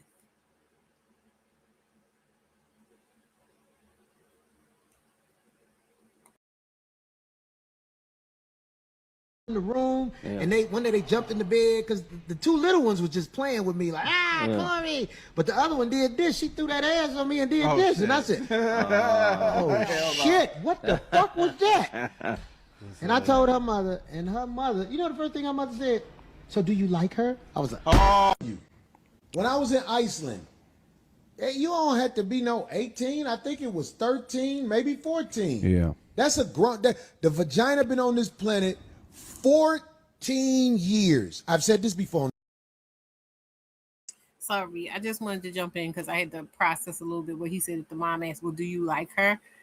That could have been one of two things. She could have been trying to say, even though, like I said, he should never even have been in your presence in the first place, sis. But some people have more levels of awareness than not. She might have been trying to just see, what the fuck, let me see what the fuck he say. Or she might have been ready to offer her to him. I don't know. It could be either way. But I'm just saying, questions are always good. And the fact that he felt like that meant something weird about her, maybe he felt he needed, for self-preservation purposes, he needed to give it away. Either way, if that meant he went away from them people, then good. But questions are always good. But honestly, ain't no need in questioning a nigga like this. He should never, ever, ever, ever, ever be around anybody with a vagina. No one. And if he ever comes around you and shows interest in you, you need to ask yourself what the fuck is going on with you that he felt like he could tell, because he tells you very specific things about how he gauges who he wants to deal with. So you may need to get your life in order.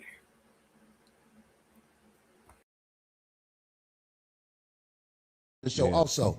Do you know if a woman 16 years old gives you a baby, that is going to be 16, 17, 18, 19. That is going to be one of the healthiest babies possible. Right. Well, at that age. All right, that's enough. We already saw that clip. That was a part of the earlier. That was the earlier part of the compilation, but he had like slowed him down talking in some of the places. But I recognize that we already saw it. Sorry, I got hiccups out of nowhere. We already saw that part, so we didn't need to watch that part anymore. But I wanted to. Now we gotta go back. Woo, Lord, we gotta go back to our visual aids or our visual aid. So where would you say he falls? Where would you say he falls on the spectrum, eh?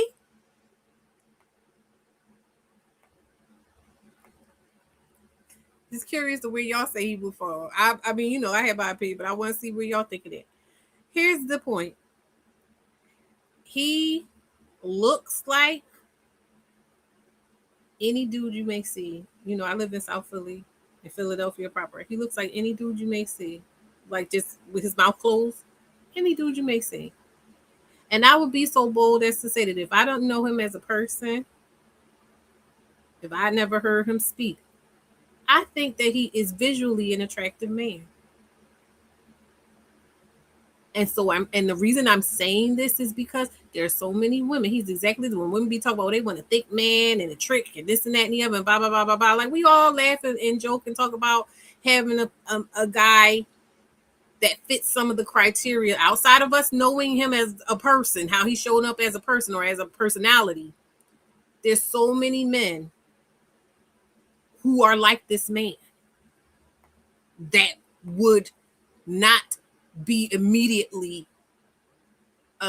disqualified and who would even be a preference for a lot of women, specifically black women I'm talking about. Trying to have an honest conversation about this. There are so many men right now in this community who are like him. They just don't have the visibility he had. They're not as funny or charismatic. They chose to go into regular work instead of going into show business. So many men, they may be funny and stuff in the neighborhood. You get what I'm saying? Maybe they got them a good job early on. They got a little pension. They work for, they work for SEPTA. I live in Southeast Pennsylvania, so they work for SEPTA. You know? They work for TSA. They got a good job. They've been working there for a while. You get what I'm saying? They're one of those type of guys that feel like, oh, I'm an alpha guy. They feel like they got enough money and enough presence to be able to offer a woman the type of things he feels like he offers: money and dick and the ability to say that they have a man either in the house or just interested in them. He got a few dollars to take them to Victoria's Secret. You get what I'm saying? There's so many men that think like this, and he's not an anomaly. When men are talking about, oh, it's only 20% of men that do this or that or the other, there's some men that may consider him a Pookie and a Ray Ray. But there are some men who are just like him who don't consider him or themselves a Pookie or a Ray Ray. I've met them. I've been in communities. I've worked jobs with them. And prior to my awakening, I've dated them.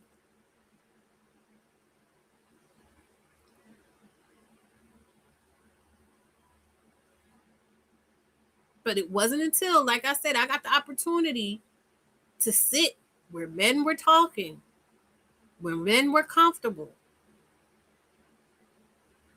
and hear them talk like him. And even if, I don't want to be clear about something, even if they're not talking exactly like him, even if they're not bold enough to speak the way he speaks, to say exactly what he says, They'll be the ones sitting there just laughing or adding something in that's not as it's not up to the level that he's saying, but they're in agreement with him. They don't disagree. They don't push back. They're not appalled. They don't correct him. But we're supposed to believe that it's this, and that we should be able to clearly see this, and that if we choose the bad instead of the good, that whatever we get is on us. When, like I said, he's clearly a bad person. Like, take man out of it. He's clearly just an abysmal human being. But there are so many more people who will count him into the good pile because he stopped short of the red. Maybe. Actually, no, because we just found out, what was it, last year, that he was hitting on that other lady. So because we don't know he's murdered someone, because we can't put a murder on him, he's a good guy. And all the other things that he said that fall under emotional verbal abuse, breadcrumbing, financial abuse, games around consent, all of those notes were hit within that one compilation of a how many decades long career this man has had. He's done all these things repeatedly to the point where that is his shtick. We know him for that. We know him to be that. But he wouldn't be considered a bad guy unless and until someone decided to push the issue enough to bring these things that he say to attention, and then they would put him in the bad thing and say, oh, well, you should have known better. But he's good enough to hang around, and he's good enough to have a podcast that the men aren't making sure he doesn't have. Now, more recently, again, because he did put himself into this red part right here by hitting that lady, he has seen some consequence in being a bit blackballed, but that was only because you saw him hit that lady. Then all of a sudden he's weird and he talks crazy and this and that and the other and blah, blah, blah, blah, blah. Now people don't want to book him. But before that, he was fine. He was coasting. He had all the Victoria's Secret money he needed.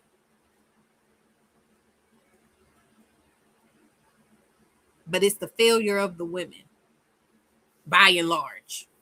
Mind you, and in his case specifically, women that he is preying on, that he is pinpointing because of their vulnerabilities, either that they clearly have some kind of issues around sexuality and that they have financial straits.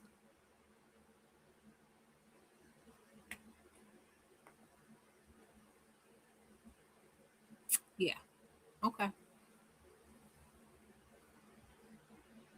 So now having anchored ourselves in that, let me see, where do I want to go with this?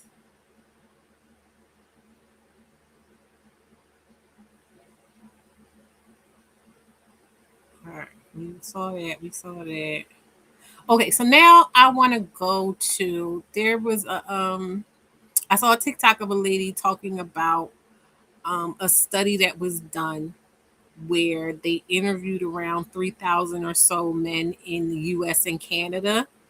And what they did was they created a situation where the men knew for certain that it was anonymous and that there would be no, tracing of them. They wouldn't get in trouble, basically.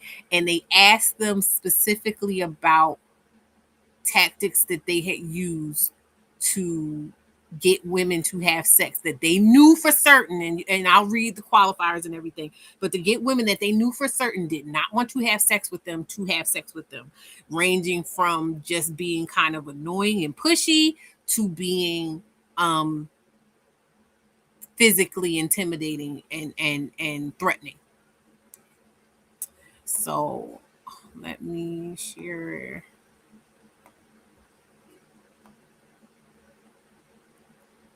Okay. So this is called isolate, inebriate, intimidate, repeat. High rates of sexual force against women are reported when young men given anonymous surveys. It was published in the Journal of Interpersonal Violence at the Queen's University of Belfast. This was in 2026, so this is recent. This is an open access article published under Creative Commons Attribution License. Let's see here. So the abstract is few studies survey men who've remained undetected after engaging in acts of sexual aggression against women. Most survey women who were targets of sexual aggression or else survey men who consent to being identified. Using anonymous surveys of 2,689 US and Canadian men from 18 to 34 years, we aim to assess rates of self-reported sexual aggression, reports of strategy effectiveness at forcing known reluctant women into sex, and men's views of the circumstances, motivation, positive and negative outcomes. I want to hone in on that. In fact, let me highlight it. Strategy and men's views and positive outcomes. Why that's important to me? Because again, I always keep emphasizing I don't feel like women are factoring in, aware of, or accepting the reality that the way men view things and the way we view things are different in a way that makes it dangerous.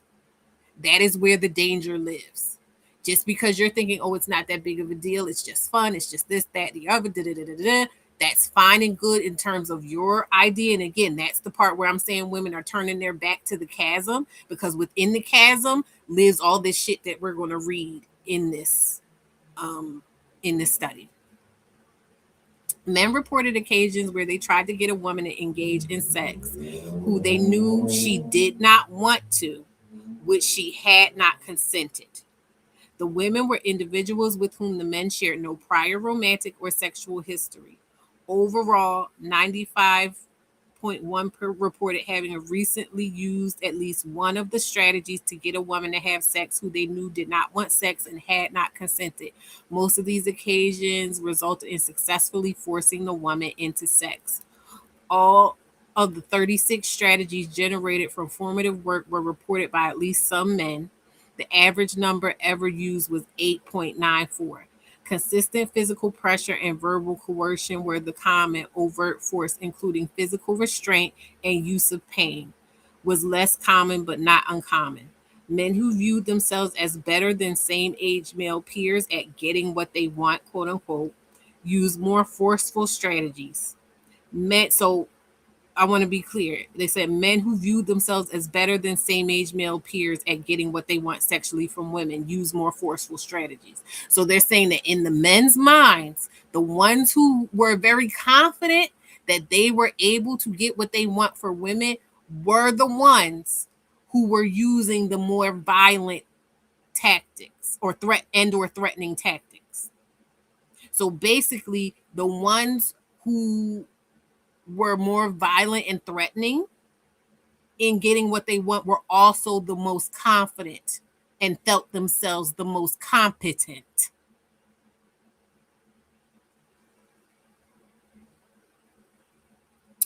The men persisted for many reasons, most often because they were horny. 38% said because they were horny, or because the opportunity arose. 28%. That's where I say about putting yourselves in positions with these people, thinking it's sweet. They're looking for an opportunity. They're looking for a gray area. They're looking for a way to isolate you. They're looking for these opportunities while you are thinking, oh, we're just dating. I'm just dating. I'm just exploring my sexuality. I'm just doing all of this. That is how you are thinking about it. That is not how they are thinking about it. They reported many positive outcomes from these interactions. Most, 70%, perceived no negative outcomes. 70% perceived no negative outcomes. I wonder why. I wonder why they perceive no negative outcomes. Using anonymous survey methods provides a novel channel that captures members' reports of the factors scaffolding their use of sexual aggression. Implications for prevention and making long overdue inroads to reducing rates are discussed. So overall, they were saying they're trying to figure out like how do we lower the instances of these things happening. That's the purpose of the report. What's striking about sexual aggression is that despite decades of research, public health initiatives, education, media attention, and policy focus, there's been no discernible decrease in rates since first assessed in the 1980s and 1990s. Johnson, 2015, Cost, 1987, and 2022. Acts of sexual aggression include rape or sexual assault, i.e., non consensual sexual acts obtained through force, threats of force or incapacitation, such as through alcohol or drugs, as well as sexual coercion, i.e., sexual acts obtained through verbal pressure or manipulation. That's very interesting. This is according to Peterson in 2014. That's very interesting considering that whole voice note thing and how everybody keeps arguing about whether or not it was coercion. There may be greater willingness and awareness around reporting in recent years, as some have suggested, Brooks and Hay 2020 and Kaufman 2021. But the national surveys consistently document high rates of sexual aggression, Cost 2022, Ybarra 2016.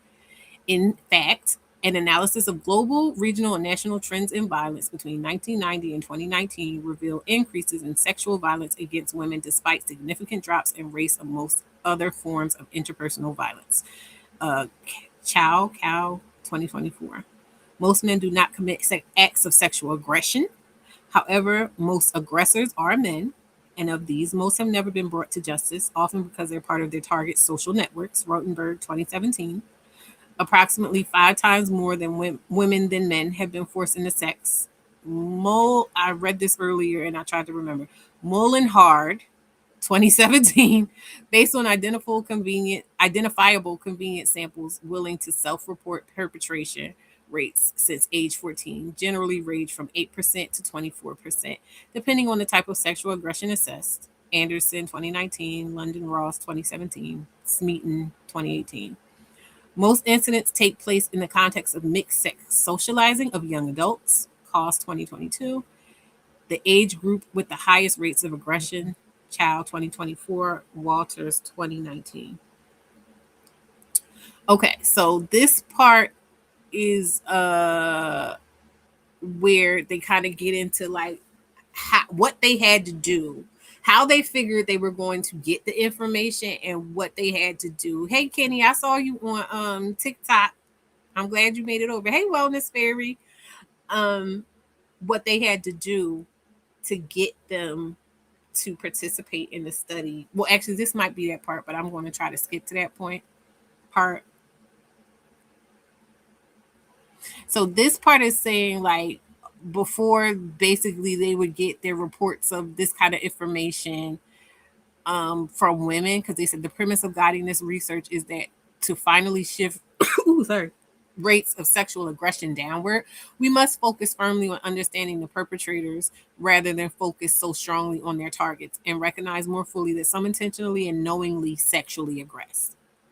Some sexual aggression may result from misunderstanding a partner's interest or communication of consent, and others might be impulsive or isolated occasions. Now, mind you, that part, I'm going to highlight that part. That part is interesting to me because in the context of that voice note, for instance, that was a big part of the argument that people were saying, oh, it was just a miscommunication. But what I'm saying, a lot of other people were saying that there were a lot of markers, if you know markers of women standing on the edge looking into the void of saying, hey, I recognize this behavior of him trying to position himself to be able to transgress this woman, and then later on be like, I don't know what she's talking about, it was just a miscommunication, or she called, she consented, she invited me over, all of these things. And I'm saying that in keeping in mind the clips we just saw of the men and how they were talking about women, vagina, children,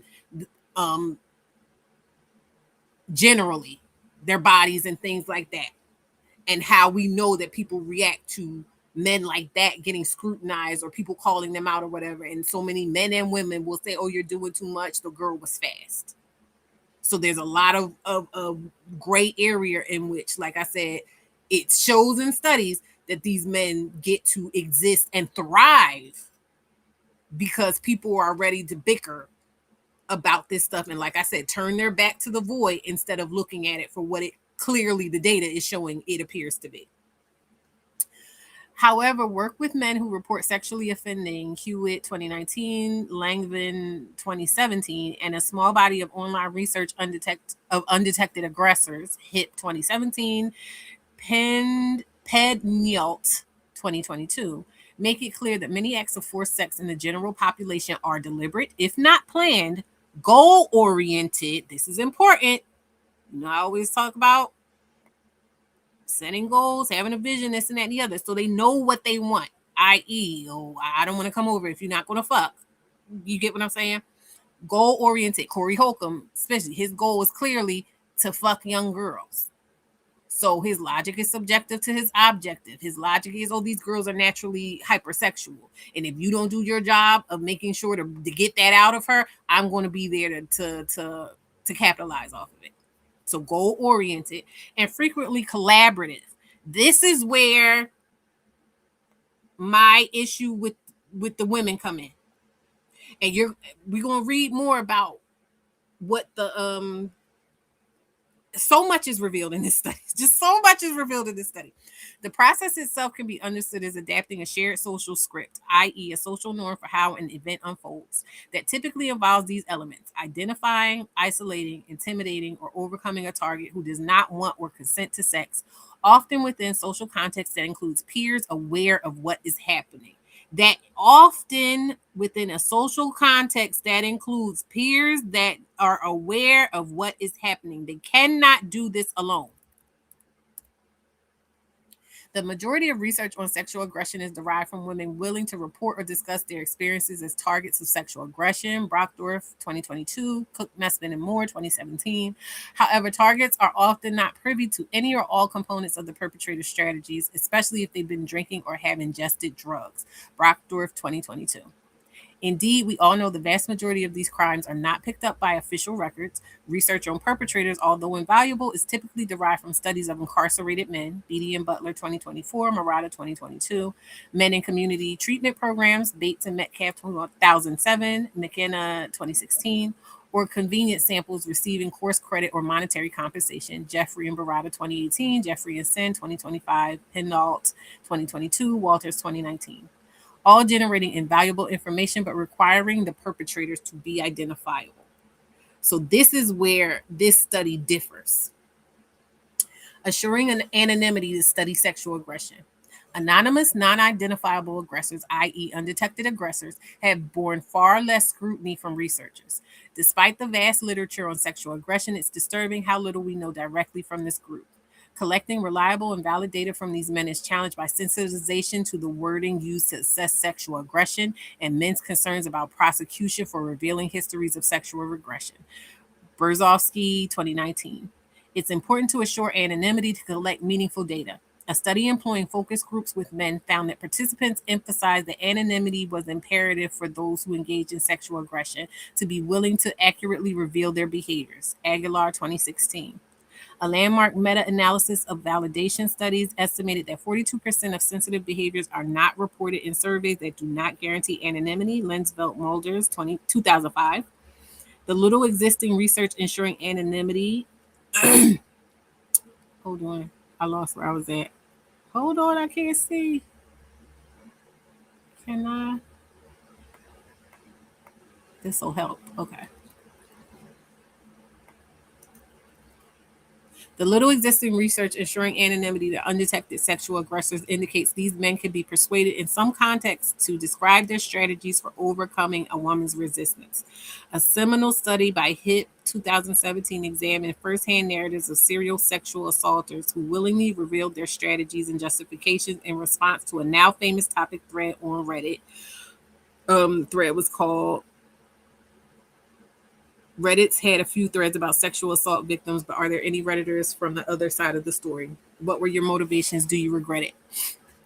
This question generated 1,200 responses in the first 48 hours alone. HIP analyzed 68 of the user responses, found strong endorsement of rules that men demand and women's grant actual sexual access. Unfortunately, the data are very limited in scope, and an initial threat was removed quickly and is no longer available online or from the researchers. And like all self reports, it's not possible to verify their veracity.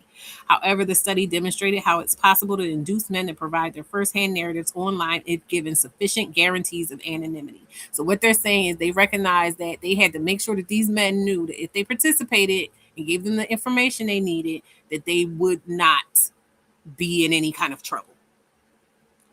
Following the lead of HIP 2017, the current study evolved from in-depth formative work involving the collection and analysis of online exchanges with men about intentional strategies used for forcing women to have sex, O'Sullivan and Ronis 2024.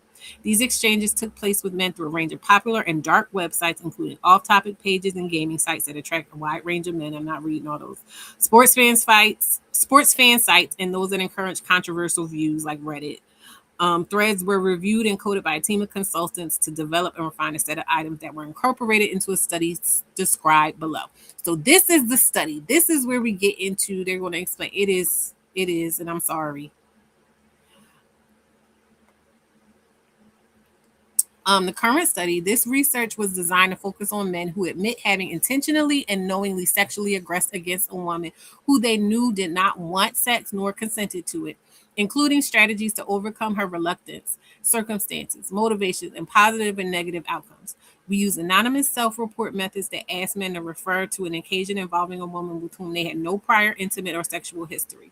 Respondents were reassured repeatedly that they would not and could not be identified. We use neutral, non-judgmental language, so they coddled them, and chose not to use standardized instruments as most incorporate sensitizing language that likely contributes to underreporting and defensiveness. So they coddled them. They basically did not use language that would make them think of themselves as bad people, criminals, or anything like that. The survey items represented common statements captured from our formative work, O'Sullivan and Ronis 2024. The study was designed to assess the following research questions. So these are the research questions and a hypothetical. Research question 1. What proportion of men report a history of using strategies to force women to have sex? Research question 2. Of those who reported trying to force a woman into sex, how effective were those strategies? Research question 3. Are men's rating of their effectiveness at getting what they want sexually from women associated with their reports of strategy use? Hypothetical 1. Or hypothesis 1. I don't know which one. We expected men who perceive themselves as better than their peers in terms of getting what they want sexually from women would report histories of using more forceful strategies compared to men who perceive themselves as worse than their peers in getting what they want sexually from women. And then research question 4. What are the characteristics, circumstances, reasons, and perceived positive and negative outcomes reported by men regarding efforts to force a woman into sex?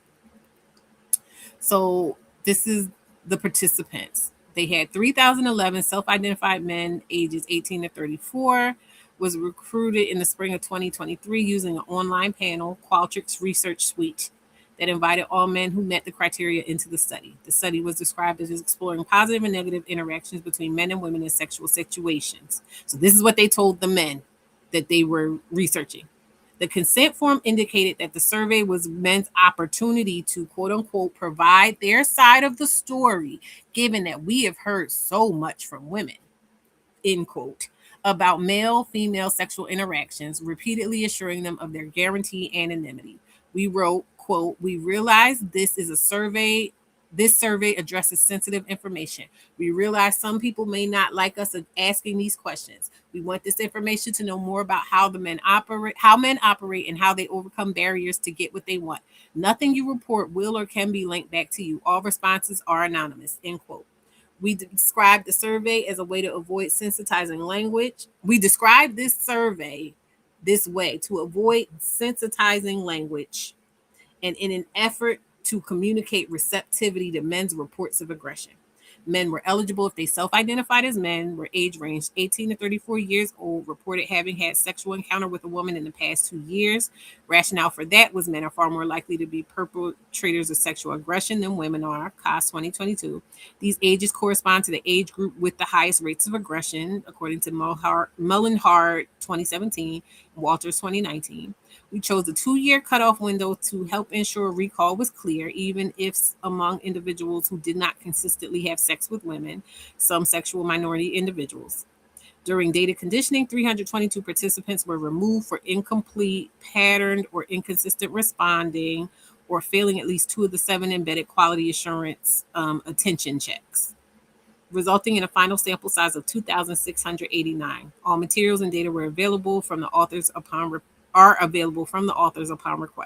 Most of the 2,689 participants identify as heterosexual. Majority resided in the United States, 85.9%, remainder in Canada, 14.1%, countries from which the majority of which our comparative literature is drawn. Over half identified as white Caucasian, 58.3%, or Black African American Canadian, 20.7%. They had completed at least a high school education, 47.1%, or an undergraduate degree, 30.0%.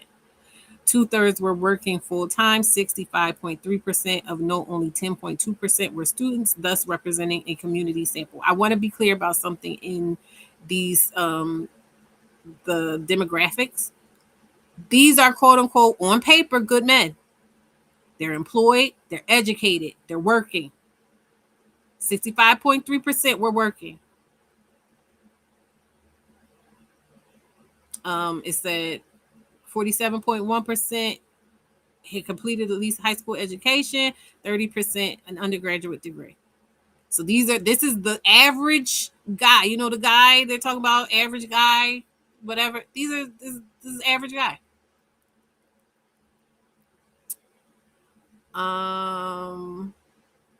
Demographic information and relationship status. Age and gender were determined at screening. For remaining background information, participants provided general background information, including their sexual orientation, race, ethnicity, highest level of education completed, employment status, relationship status, use of sexual aggression. Participants were asked in the past 4 years, how many times have you used any of the following strategies to get or try to get a woman to have some type of sex when she did not want to have sex or acted like she did not want to have sex? Only women. This is a table of like the variables of the demographics of who was there. This is not as important. We already ran over that. Strategy effectiveness. So these are the things that they were screening for. I'm going to go ahead and skip to this part, results. Of the final sample, 2,689 men, 95.1% of men reported having recently used at least one of the strategies to force a woman to have sex. Oh yeah, this is what it was. The strategies were. We're going to go to the table later, so you'll be able to see what all the strategies were. Addressing our first research question, the 132 who reported never having used any of the strategies did not differ significantly from the 2,557 who reported an occasion in terms of age, sexual orientation, race, education, or relationship status. The complete list of strategies and frequencies of endorsement are reported in Table 2. We haven't gotten to Table 2 yet. All the strategies were reported by at least some of the men. 36 men reported using all of the strategies at least once. The average reported number ever used was 8.94. The most common strategy was telling a woman whatever she wanted to hear, and this was used by the majority of 78.1% of the 2,557 men reported. Hold on, we're going to any history of forced sex. Now, I want to be clear, and we got to rewind here. This is a study where the men have agreed that they have gotten a woman to have sex she did not want to have.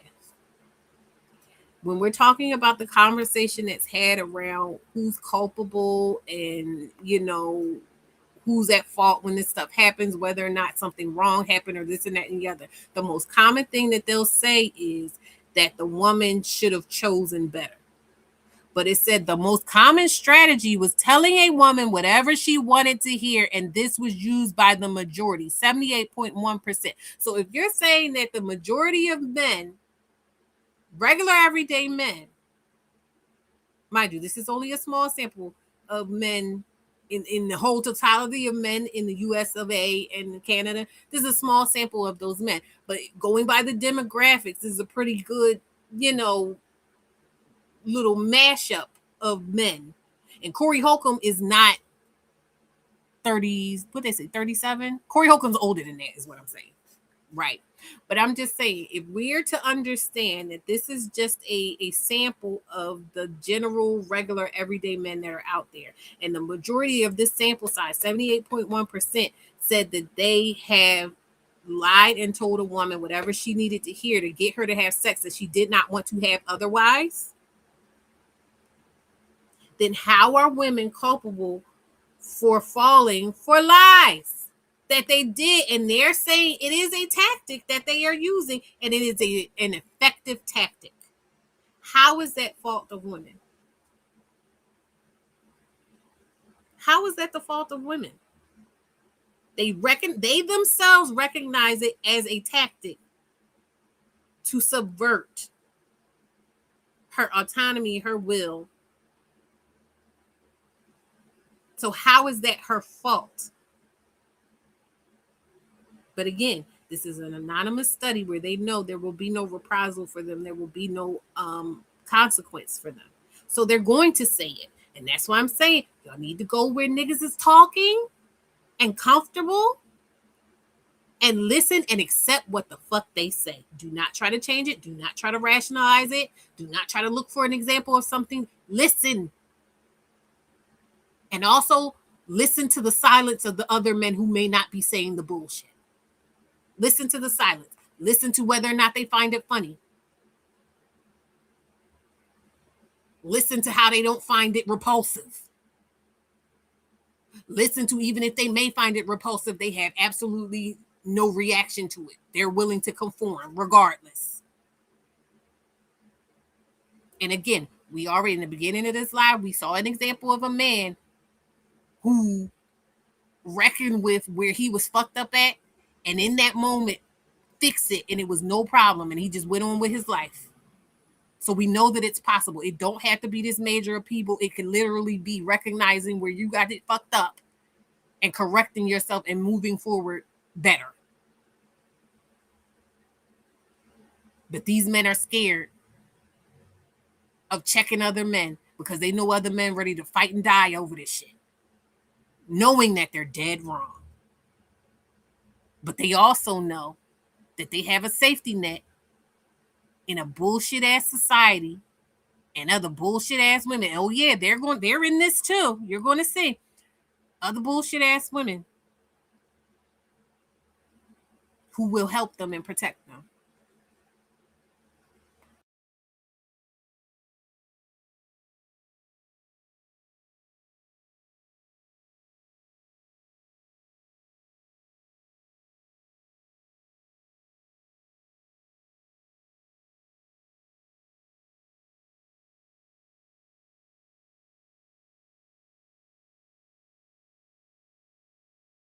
Sorry, I don't know why I had muted myself.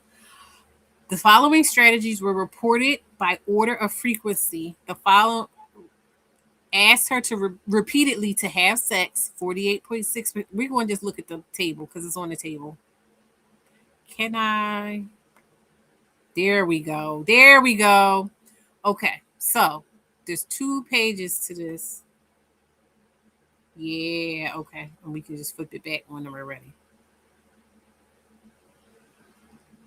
So this column here is the strategy that was used. I don't know if you can see me moving this up and down. This right here is the number of men out of the total of men who said they never did the thing. This is the number of men who said, I'm going to, hold on.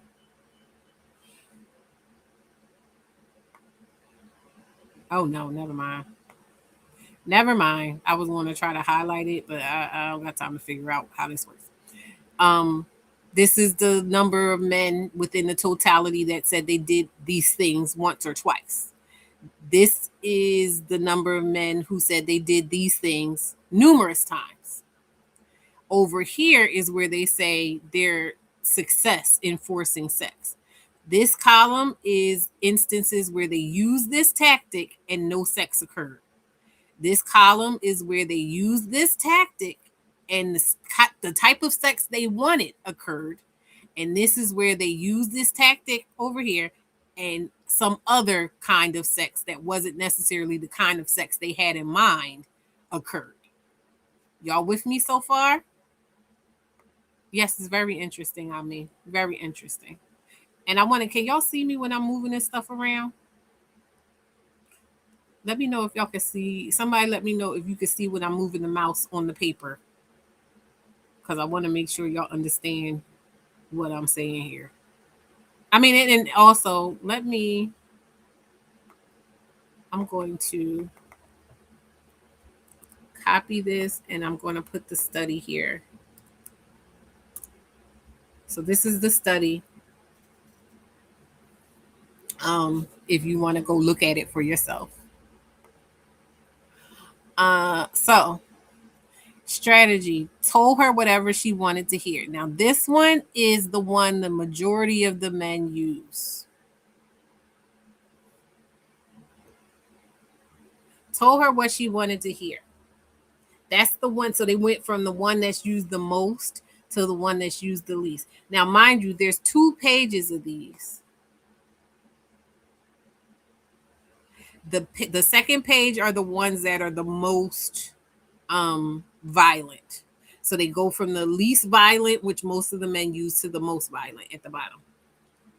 Told her whatever she wanted to hear. 588 men said they never did that. So that means that the majority of men, because you see the numbers get bigger as they go down. So the majority of men did do this. Only 588 men said they never did it. 1,007 men said they did it once or twice.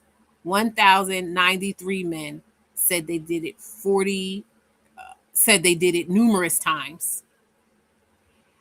Out of the men that said they did it either once or twice or numerous times, 261 of those men, so this is over 2,000 men here. I want you to, 261 of those men said nothing ever happened.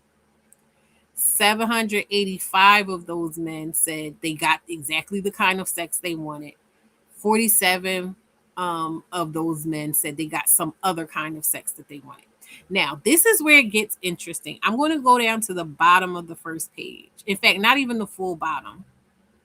Because there was this one right here. This is kept touching and kissing her. That's one of the tactics. 1,120 men said they never did it. 663 men said they did it once or twice. 663 men said they did it numerous times. 211 men said nothing happened. 651 men, and I'm saying this is interesting. And have we not all had an experience where somebody just would not stop touching us, right? But I found it very interesting that this had the most, at least on this page, this was the most effective tactic of just keep touching and kissing her. And mind you, this is towards the bottom of the page. So this has gotten moderately to this is, let me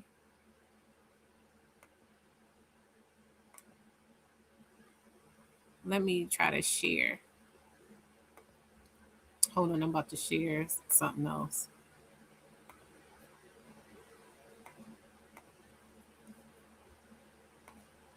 So where would you put repeatedly kissing? Because according to them, this is all maybe from like yellow to red here that they're talking about in terms of the behaviors.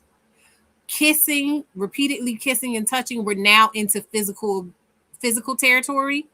So that's about here, because it's not all the way at the bottom, but it's more than like halfway past or maybe even here. That's more than halfway past the midway mark of from here to here. You get what I'm saying? And again, this is me trying to help people orient themselves in what's actually going the fuck on.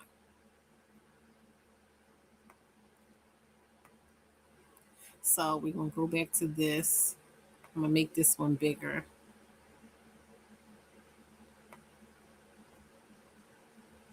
So, in Kate touching and kissing her, it was effective and they got exactly what they wanted. 651 of these men got exactly what they wanted. So, about half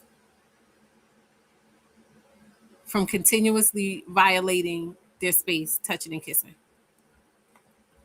We're going to go now underneath keep touching and kissing. Like I said, that's the beginning of the. I also want to note too, this is important as well, when I was talking to you about why the women are on my radar specifically, because some of the less obvious things, some of the supposedly least violent ones are, so told her whatever she wanted to hear. That's supposed to be the most innocuous of all the tactics. Asked her repeatedly. Then we get into had a friend, partner, or group of friends get you what you want. I am interested to know what that actually means. And also had a female friend. Right under that is had a female friend around to make the woman feel safe and convince her. Here's another one. Had a female friend bring her to you.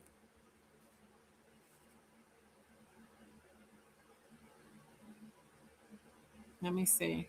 So I thought that was also very important to note that this isn't something that just meant that women are participants. And I would argue that maybe some women don't know that they're participants because we sit around and be like, yeah, girl, go get that man. Yeah, girl, you know, he going to, oh, you know, he look like he could fuck. It could be some of that innocuous.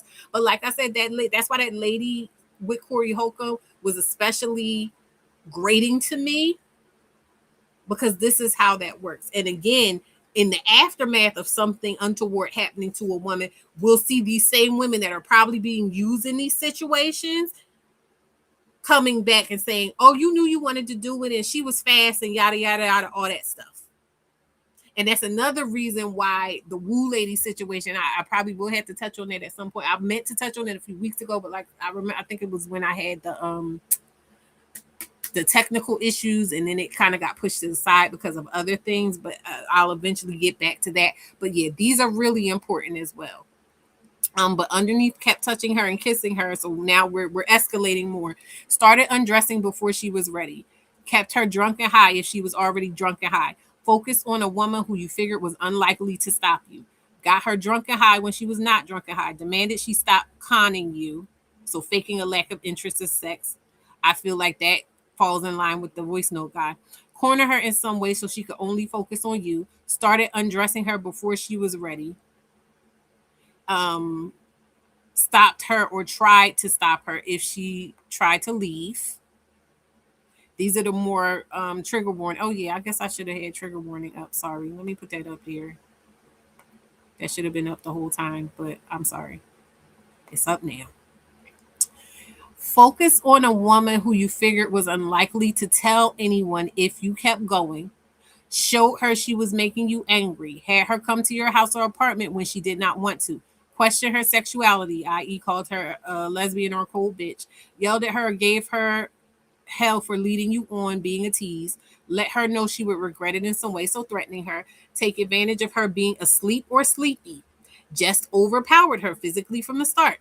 Use physical restraint, such as holding her down or tying her hands. Use some physical force to create some pain. Forced her to enjoy it. What the fuck does that mean? Use drugs to help, GHB or roofies. Let her know you would embarrass or shame her in some way if she did not. Threaten to hurt yourself, threaten to hurt her. Use something, even a weapon, to frighten her.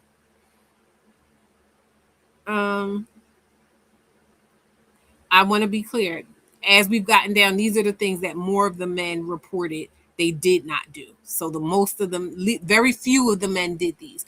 But of the most violent things, 70 did it once or twice. 70 did it more than once or twice, often.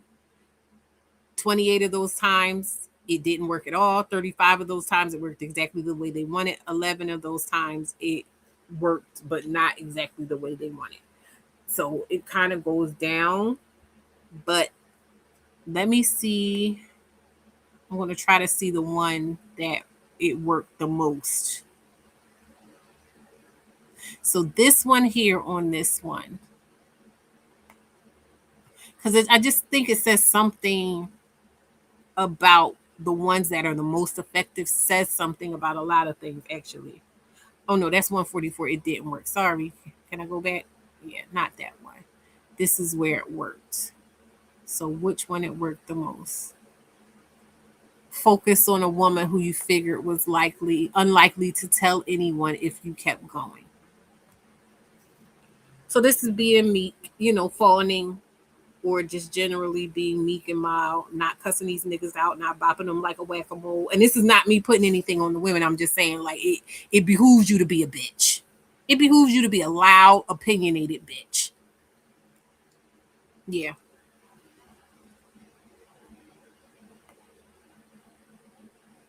All right, so that was the thing. Like I said, I put the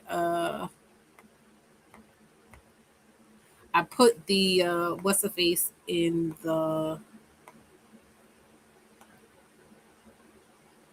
chat, and I'm also putting the link in the chat. Oh, sorry. If anybody wants to come up at this point, I will read some more of the thing. Sorry, guys. I'm trying to get to the thing on my phone so I can the pin the link. No, I did not want that. Pin message. Okay. Done and done. Now I can focus. So this is horrifying. Kitty. This list of tactics is, yes, because this is why it was so stupid when the women are sitting there. Oh, y'all just don't know what consent is, and you want men to be honest and this and that and the other. Like, girl, shut the fuck up. It said, hey, level up in chat. I'm trying to record for a video interview and I'm getting right. Good. Hope you get it. I'm crossing my fingers for you. She said, oh, wow. Black women, since many of us don't believe the police will protect us, or even believe us. Yeah. So that's what I'm saying. And again, this is adding on to, we already watched Corey Oakham, how he talks about how he chooses the women that he predates on, how he's setting up the process of preying on them and their children. So this is a generational predator. You know what I mean? Like, these are things. And again, he's able to sit and say these things on a regular basis like it's nothing, and have men and women sitting around, sycophants sitting around him, because they're basically eating off of him. Sad as it may be, the truth of the matter is that of everyone in that room, he is the money man in that room. He is the draw of that grouping of people and the reason for the season in terms of their jobs. And he's able to sit there and be supported and be insulated by these people, men and women. His family swears he's innocent, though, even though body cam caught him. Listen. These strategies primarily involve sexual coercion in the form of persistent verbal pressure, as well as peers who help manipulate the targeted woman. Less common, but not uncommon, were more overt forms of physical force, just overpowering her physically from the start, using some form of physical restraint, using some physical force to create some pain, forcing her to enjoy it, whatever the fuck that means, and using drugs such as roofies. Age and total number of strategies, blah, blah, blah, blah. Don't feel like strategy effectiveness. Okay. So this is where we get into how the men view, first of all, how the men view themselves and what they're doing, which is always what I'm trying to get at when people, when we're having these conversations. You could think of things however you want to think of things. And I am a master and a proponent of being in control of your narrative. But like I said, the problem is that people take that a little too far and start including other people's motivations in it instead of giving them the room to show you exactly who they are and to accept that. People will bend and mold what they, not just what they see them doing, because of course, like I said, this study shows that most men are not bold enough to just be outrightly aggressive. So they'll use more of a passive way of just lying. And women are susceptible to that too. And that's not their fault. I'm not blaming women for being susceptible to lies, but I'm saying that sometimes, a lot of times, we'll see that a point in time comes where there's a discrepancy between what he led you to believe and what he's actually showing you in that moment. But unfortunately, because it's after he's already used you, I think a lot of women, again, feel more comfortable turning their back to that void instead of turning their to it and accepting and recognizing what has happened to them. What has happened, what has been done, the implications, what it means, and understanding that they were, even if they don't want to think of themselves as victimized, but that they were fooled and they are not safe. Emotional, even if it's not necessarily physically unsafe, they are emotionally unsafe. They are emotionally exposed. They are emotionally vulnerable. And I just feel like a lot of women cannot deal with that. And so they choose to turn their back. Men rated the use of these strategies as being effective, successful at getting the sex they wanted. That's effectiveness and success. So this is how they view being successful with women, getting what they want at all costs. We got that? Are we clear about that? In forcing a woman to have sex on 64.6% of the occasions when they use them, kept touching and kissing the woman despite her known unwillingness and lack of consent was rated as most effective in terms of getting sex, followed by telling her whatever she wanted to hear, using physical restraint. Using physical restraint, having a female friend bring her to him. So these are, hold on. It says touching and kissing the woman was the most effective in terms of getting sex, followed by telling her whatever she wanted to hear, using physical restraint, and then having a feast. So having a female friend bring her to him was the fourth most effective. Having a female friend bring her to him was the fourth most effective tactic that they use to circumvent a woman's no. Getting her drunk or high when she was not drunk or high was also rated one of the most effective strategies. With regard to research question 3, the men with a history of forcing women into sex tended to view themselves on the whole as being about as good, 32.2%, probably better, 26.3%, or definitely better, 21.0%, than other men their age at getting what they wanted when it came to sex. Those with higher self ratings reported more success in forcing sex and reported history of using more strategies overall compared to men with lower ratings of perceived effectiveness at getting what they want. So that means that the men who feel like they get the most sex and they were the best at getting sex were the men who were using these techniques. These weren't men that were just winning women over with their charm and wit. They were actively, he said, like a madam, using physical restraint. Yes, they were actively circumventing women's autonomy and discernment and or bodily autonomy to get it. That trauma is so disruptive. So many women are just trying to get through the day, keep their jobs and lives afloat. It says the trial has raised concern. Wait, what you talking about, Mary? A potential racial bias. The jury was entirely white. Holtzclaw is half white and half Japanese. The Associated Press reports while his victim was all black. They'll say, look at your face, you like her, or you're just so sensitive type. Yes, this is all, and I want to be clear. I'm so glad you said that. theory because it's important because these are type things that the women say, oh no, that's just you gotta stand on business and this and that and the other. Like it's not a big deal. When in reality, these men know what they're doing. It's not just conversation, it's not just miscommunication. They know exactly what they're doing and why they're doing it. And they're doing it specifically to circumvent your autonomy. Hold on. I got a lot of things here. I gotta find you. Jazzy, how are you, my dear? Hello, can you hear me? Hi. Yes, I can hear you real good. Okay, good. Am I too loud or No, you're I'm perfect. good? Okay. I was still trying to catch up real fast before Mm-hmm. I clicked the link or whatever. So I don't want to interrupt what you were speaking on more recently. I was really No, go coming on ahead. from like the things you said earlier.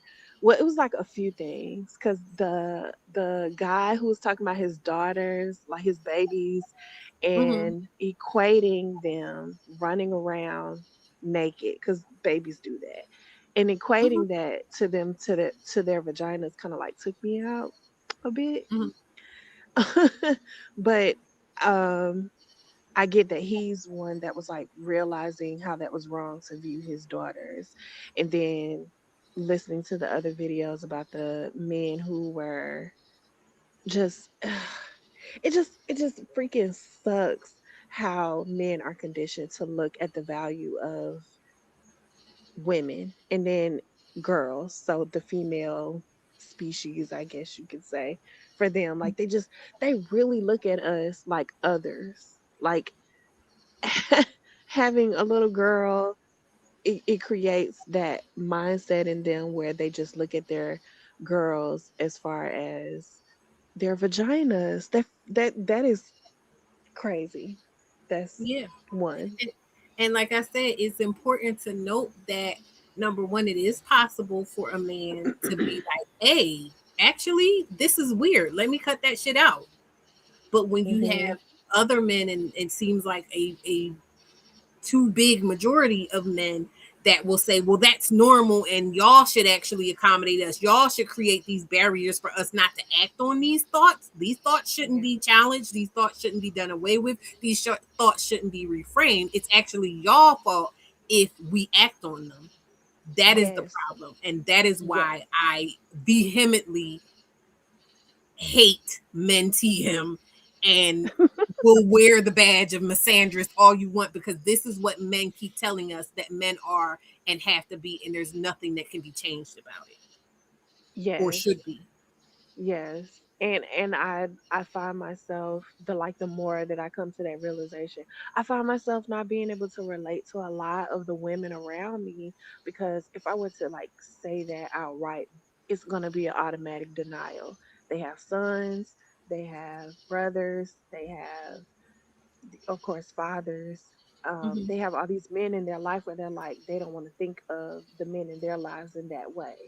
But when we talk about men, TM, it's all of them. Like they're all taught to kind of like think this way about women, and then when they see little girls, they put that on them, and coming to that realization, it does kind of ostracize you to the a lot of people in your own life where it's like you're wrong for thinking this. No, I'm trying to peak game because I want to make sure that if there are like any little girls in my life, I want to make sure that they're protected, and to also put them on to game like this is what you need to look out for. And I really hate that so much, how it's so normal that it can get so easily ignored because it's made so common. It's made to be, no, this is how it's supposed to be. That sucks. Yeah, absolutely. Like, and that's why I kept showing the picture because it's like I do have empathy that's a lot to grapple with, and I know I may make it seem like matter of fact, but it is painful. It does hurt. I do cry about it, from time to time. It's a lot to hold and carry consciously. Hmm. And sometimes it feels like hopeless. You know what I mean? But that doesn't change the fact that this is the world we live in. And as someone who I got one girl up and out and she's okay, she's doing well. She seems to be holding her own. But I got Yes. another little And I girl like love that. I love that you've been able to do that for your daughter. I think it's wonderful. dang, yeah, I'm blessed, and we sit and we talk. We just was talking today, but me and her sit and we talk, and we just be like, man, we don't know how we got through it because I grew up with her. Like this. So like we've been through some things, and I grew up with Hmm. her. But I my objective, even in the midst of my confusion and my buying into some of this stuff only because I didn't know better and I was open to not knowing it all at that time and feeling like, oh, well, I need guidance and I need structure and I need this. And this is how, society says that you get it as a single mother. It was my foundation of my objective being the protection of my daughters and their safety and their autonomy and being able to grow up as sovereign beings that kept me from buying into stuff and being able to go in certain minutes. Wait, what the fuck are you saying? What the fuck are you doing? Hmm. Absolutely not. Not at that cost. You know what I Yeah. mean? But there are so many other women who that's not their objective. That doesn't seem to be, or they're just, I think they just, my grandfather used to always say to me that I was so serious all the time and I took things so seriously. I But get that too. I get yeah, that too. but They're it's like, like, you're so serious. I know yeah, not to like, especially. I'm sorry to interrupt you, but no, you're fine. Go ahead.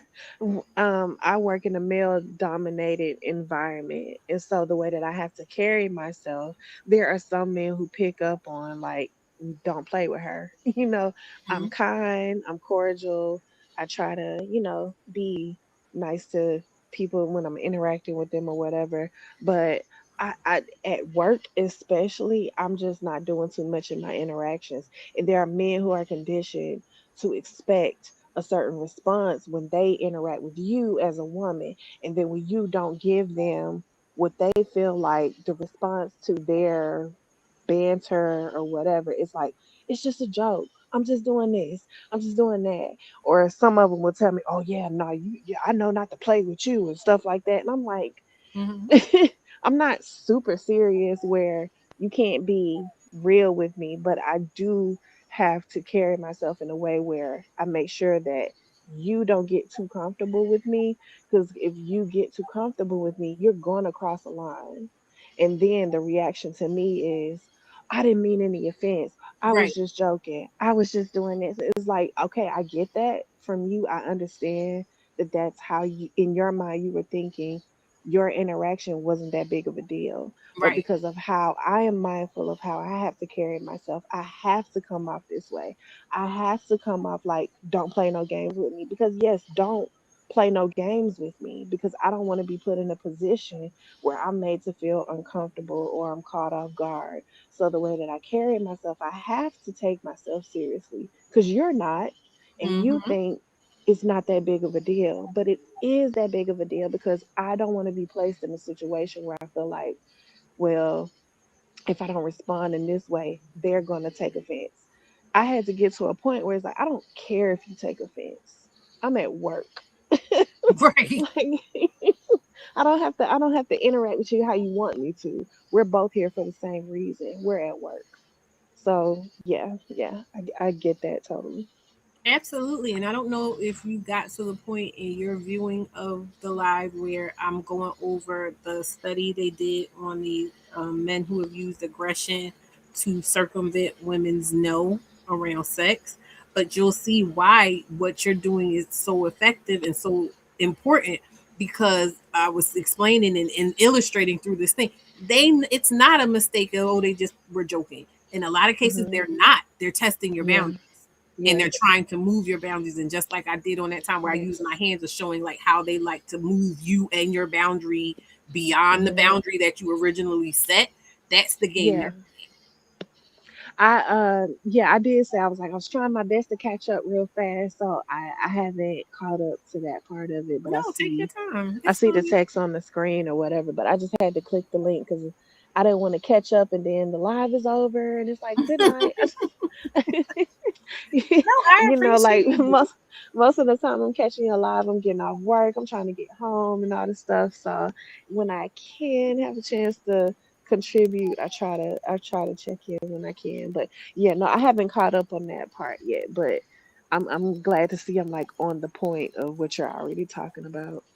Yes, girl, you are, and don't worry about rushing. I mean, you probably could put Mhm. it on two. I have it on 3 times because I have You do? premium. Oh wow. Okay. Well, I was trying to catch up. you're pretty good at the way through. You're pretty good. It'll be fine. Okay. But yeah, but you'll see why you were Yeah. right on the money with that because you can't play with you. That's why we say you gotta whack them, Hmm. pop them like a whack a mole because like they know what they're doing, and at the end of the day, it's always a joke until it's not. And then when it Yeah. stops becoming a joke, they will blame you for not taking it Ugh. more seriously before to have stopped them. And I hate that. I really do because it does cause me to like in the moment at least. It caused me to second guess myself. Like, am I doing too much? Am I overreacting? But then in hindsight, time will pass, things will happen, and it's like, no, I was right. I was appropriate to react that way. Like I know I wasn't doing too much, and being raised to be like that good, polite girl to men and stuff like that. I got to a point where I got tired of feeling uncomfortable. I Mm-hmm. want to be nice. I want to be cordial. I do. I want to be more friendly, but I can't because there are Mm-hmm. men that take advantage of that. And I found myself in that position where I was just trying to be nice and now I'm uncomfortable. And now you're trying to cross a boundary. And now you're telling me I don't know how to take a joke. Now you're telling me like I'm just too serious. And it's like, no, I have to be. I have to be because I have to hold that boundary. I have to. It's just a simple fact. Like, I don't like being uncomfortable. And when I find myself uncomfortable, I do what I need to do to get rid of what is making me uncomfortable. I think it's so important too that listening to your talk and you keep saying I, because what we're used to, especially like even using that voice note. Do you know about the voice note thing that was happening recently online? Child, yes. And oh my God, that lady That who I voice feel note like thing. it's the lady that did the response video that made Mhm. it bigger than what it was when she was like, this is Yeah, what consent looks like. It was her fault. I blame her. but I think it's really important to note that your focus, you are self-centered in this. You are centering Yes. yourself. You're saying this doesn't feel good to me. I don't like Hmm. how it feels when they do this. I don't like feeling that way, and I'm going to do what I need to do to stop from feeling that way or keep them from making me feel that way. What that lady Yes. was doing was she was centering them. Well, what about the men? What about how they feel? You know the whole thing. Oh, Wham, men wham, can't be wham. I don't men care. anymore, and men are being told that being a man is Oh. bad, and this and that and the Mm. other, and it's making you take yourself out of your experience that's telling you, Yeah. hey, this is not okay, something's wrong here, and I need to protect myself, to focus on how they're feeling so that you're always compensating to make them feel comfortable and feel comfortable specifically in violating your boundaries. Yeah. Yeah. And that just comes down to like upon generations of women, period, being conditioned to acquiesce to men and make them feel comfortable, and when they are joking with you, just laugh. Remember from Living Single when Regine was teaching Sinclair how to Yes, flirt with a guy on I the think date, of and she that was all like, the time. And I have laugh, these. and I have these. Yes. I'm like amused. like That's what she said. I'm amused. And I have and I have these. these. And that's pretty much how we're all conditioned to like deal with these guys. They're just trying to be funny. They're just flirting. They're just doing this. And all you have to do is amuse them. And I'm so glad that a lot more of us are waking up to no, I don't. I don't need to amuse them because amusing them is a waste of time. And then again, it also crosses that boundary where I'm feeling like I'm uncomfortable actually. So, Absolutely. all right. Well, I didn't mean to interrupt. So You I'm gonna didn't go interrupt at back. all. You gave an amazing what's that called? Contribution Yes. to the conversation. Good. I'm glad. Thank you. And I'm so happy to see you too, because I know you do be having trouble getting here. So thank you so much. Of course. All right. I'm gonna go back to the chat All and right. listen in with everybody else. All right. All right. Bye. Bye. All right. Where was I? Hold on. Oh, our scale of development work generated two viable measures. One was a 12-item measure of the most overtly forceful strategies and one of socially coercive strategies. The mean number of forceful strategies used across all men was 1.29. Of particular importance, the modal number of forceful strategies used was zero, with 62.6% of the men reporting none. However, another 15.7% of the participants reported using one of these forceful strategies. All others, 21.7%, reported using at least two or more forceful strategies.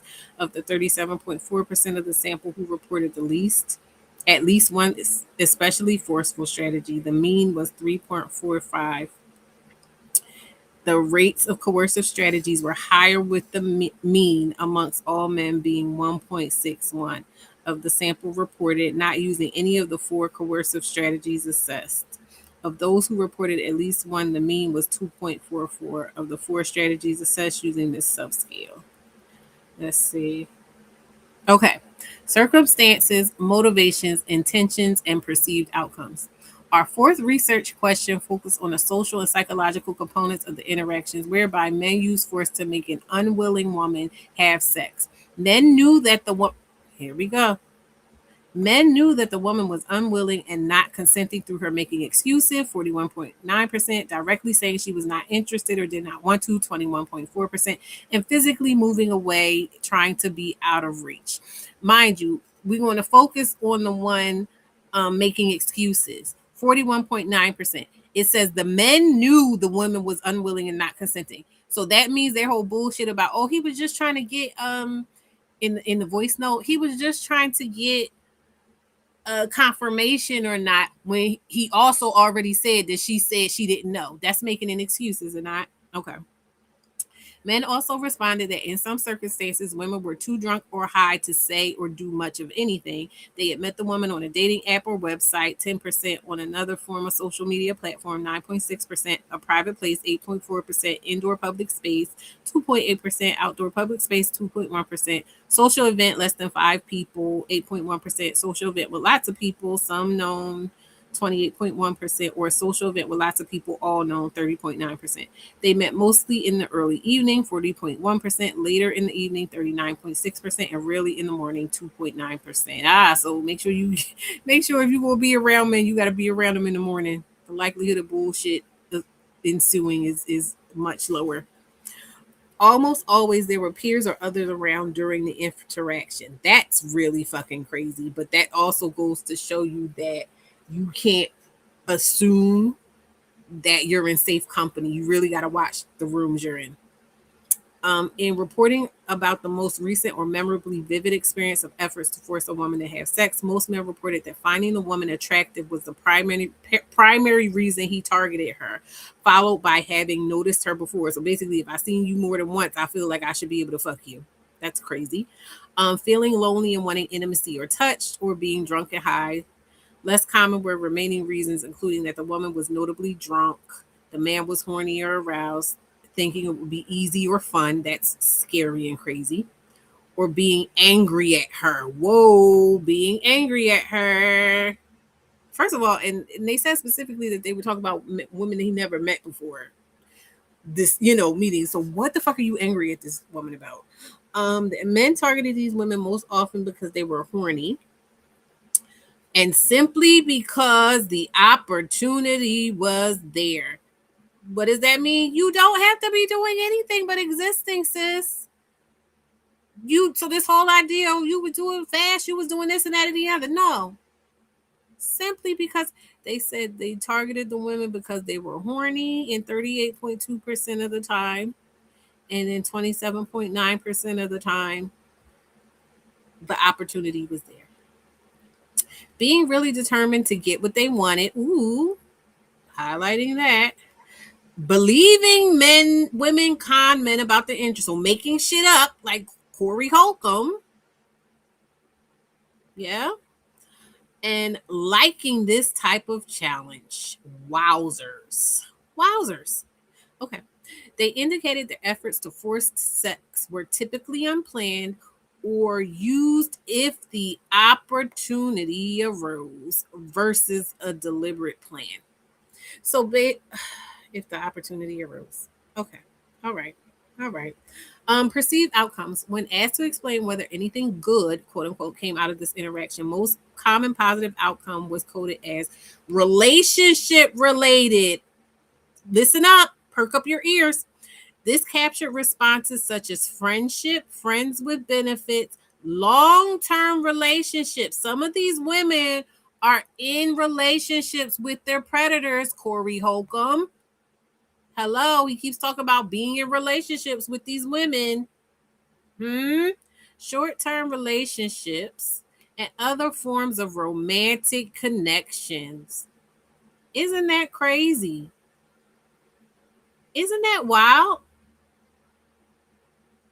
I'm going to put friends with benefits in there too, because that can sometimes actually years and years and years. The next most common code was for sex-related responses, including sex, so sex in general, of course, or specific types of sexual acts. The third most common code captured experiential responses, including the interaction was notably fun, a good time, interesting, or memorable. Personal outcomes such as learning, self-congratulations, and winning. Told you they love to win. But if someone wins, someone has to lose. Get that? Were less common overall. Well, that's good. But yes, that was less common, just like the more violent things were less common. 8 responses appeared to have blamed the woman in some way. That's insane. Some women only want to have sex if they are drunk or high enough. Bone chilling.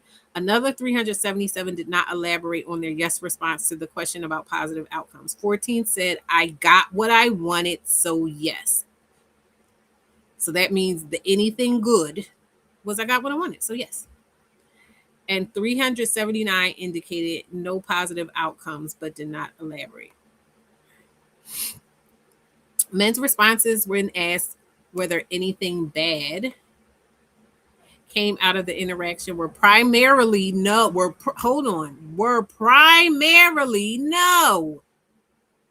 So this is let's reorient ourselves here. This is a conversation with men about the fact that they are knowingly subverting a woman's bodily autonomy for the purposes of sex.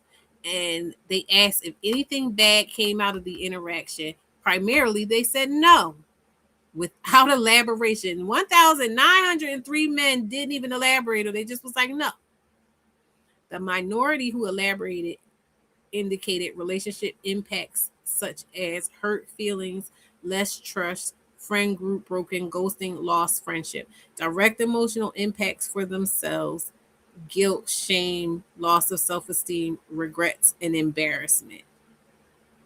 So I'm guessing that has to do with the people that didn't get what they wanted. They feel ashamed and guilty and loss of self-esteem and regret and embarrassed when they don't get what. This is me assuming I didn't get, but based off of where we're going, I feel safe in assuming that. I'm open to being corrected, but I'm pretty sure if I were a betting woman, I would put my money on that.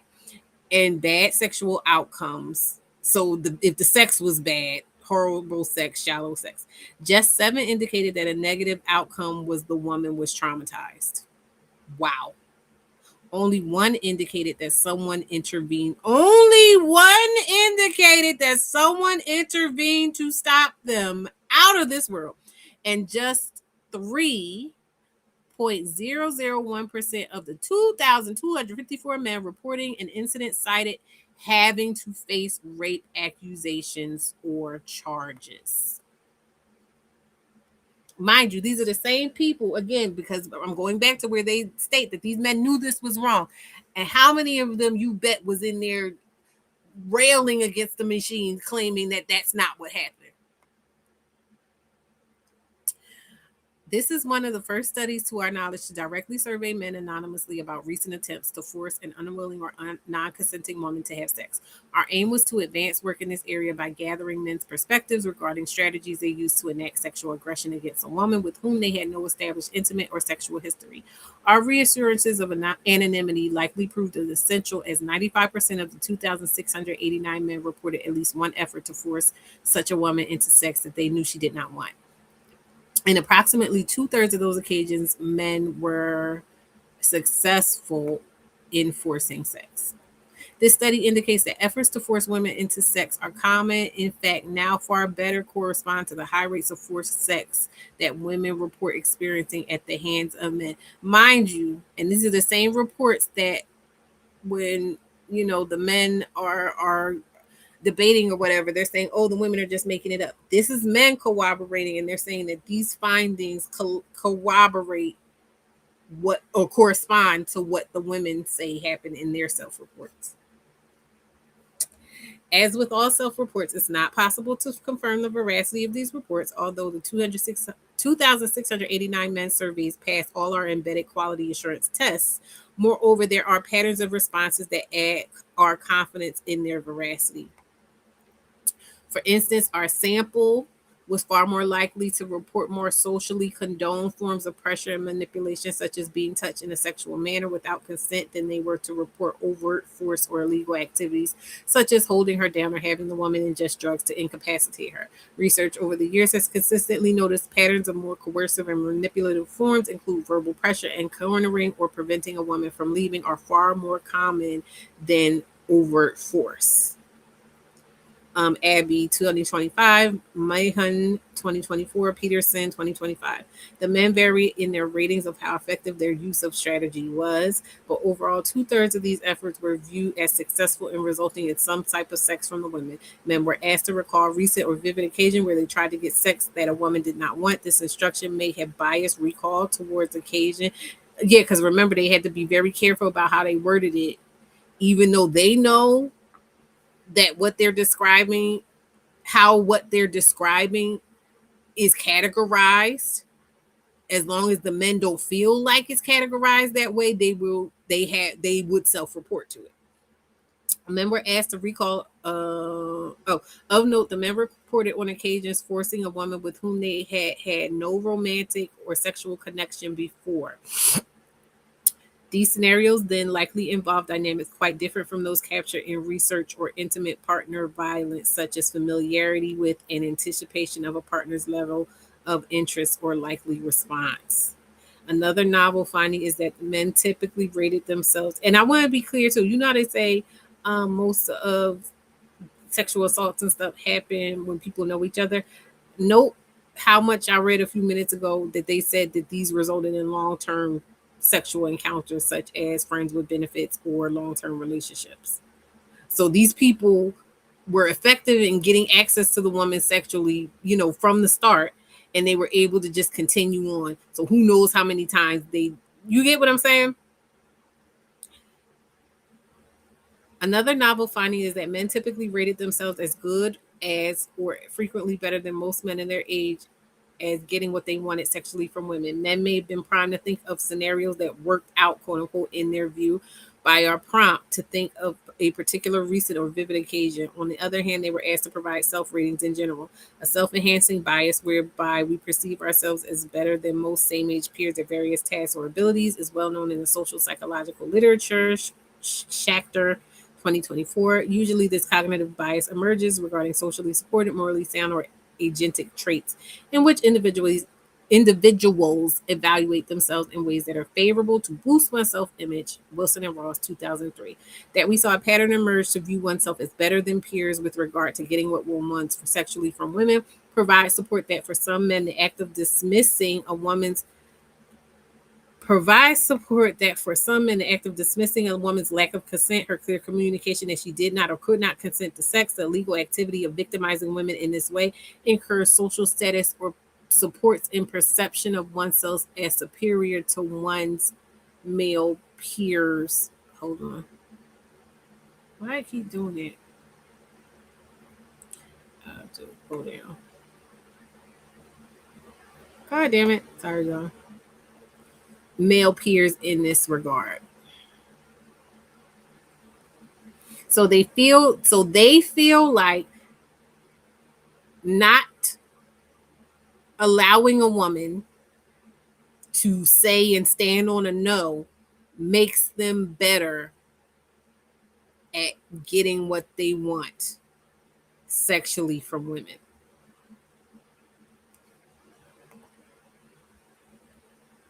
I'm taking a break here. I'm coming up from air. I'm gonna come see what y'all saying over here.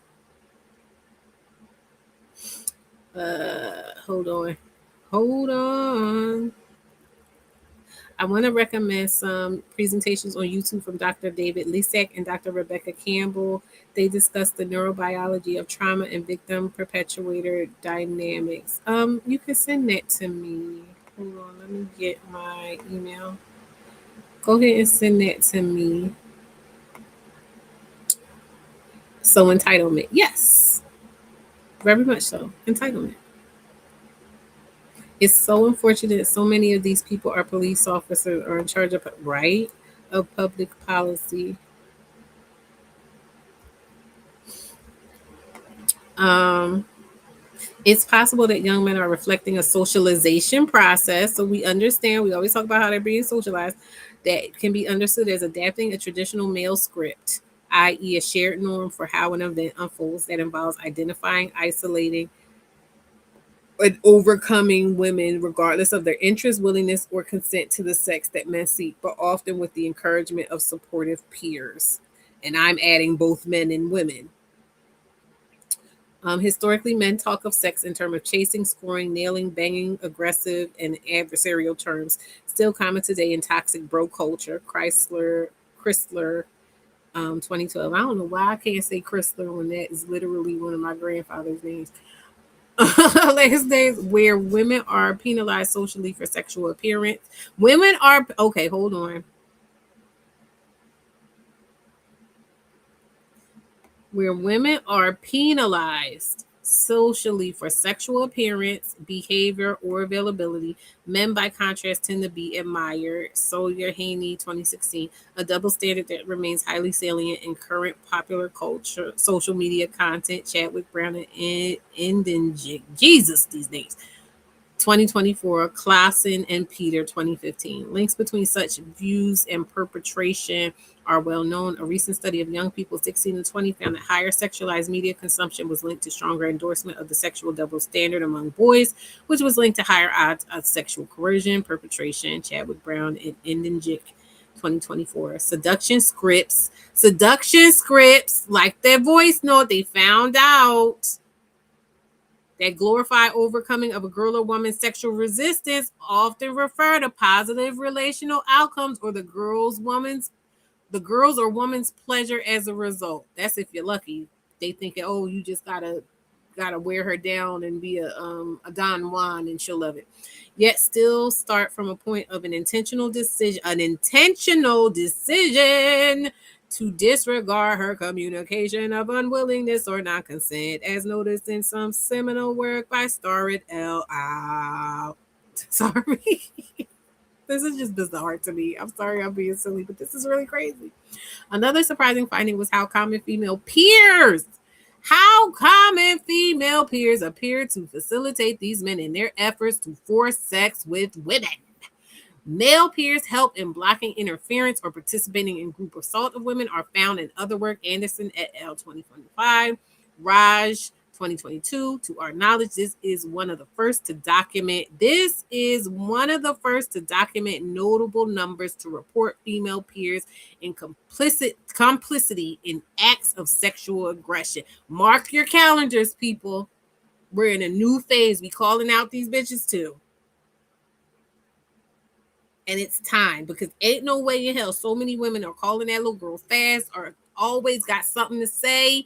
And this voice note, this came in a perfect time. That voice note is the perfect example of this shit. Yeah. To be fair, we did not know that women knowingly aided in these crimes against other women. However, it may be that these reports provide initial insights into potential sexism that punishes women for attracting sexual attention or operates as a form of bullying to reinforce power disparities or social hierarchies. Additional research on collusion is clearly needed and certainly replication of this work. Period. Definitely I hope they dive more into that because we need to see that. And not what was the girl calling it? Pretty prejudice or something like that. You know, they say they have pretty privilege, but then they had pretty punishment. Pretty punishment, not pretty punishment. I mean, but that is true. That is something that people experience. Cassie, remember when all that shit was going on and everybody was talking crazy about Cassie? Remember that? Pepperidge Farm remembers that. Pepperidge Farm remembers what? Baby. Okay. So our sample comprised of individuals who self-identified as men. Another limitation is the sample included mostly white, Caucasian, or Black African origin individuals, such as limited. Sorry. Ooh. Oh wow. I'm allergic to the bullshit, y'all. How well we can generalize into other racial ethnic groups. So I gotta call out to both the Black love warriors and the divestors. This your people. These your people. Both of y'all. Clock it. Okay. As such, is limited to how well we can generalize other racial ethnic groups. The sample tended to be fairly well educated, at least high school education and employed. So we did not sufficiently sample across social economic positions. We used so again, these are the people that you're supposed to be going for. You supposed to want a man that's employed and all that other stuff and everything, educated. These are the quote unquote good guys on paper. These are the good guys on paper. Sorry. We use Qualtrics to help ensure more representative sampling across the two countries than would ever be possible through convenient sampling. Let me see if there's anything else. All in all, I think, yeah, we on 19 and 25. For those working to prevent sexual aggression, our findings suggest men efforts to force women into sex are far more common than previously captured via self-reports, and in fact help to resolve the discrepancy. They help to resolve the discrepancy with women's higher rates of reporting being forced into sex relative to men's rates of forcing sex. Such information can serve to reveal specific contexts of individuals who are especially likely to be perpetrating these crimes and provide more accurate information about the context in which the individual may be targeted. Praise God. Clearly, mixed sex social interactions appear rife with risk for sexual aggression. Replication of these findings using different assessment tools anonymously applied is clearly needed with more diverse groups.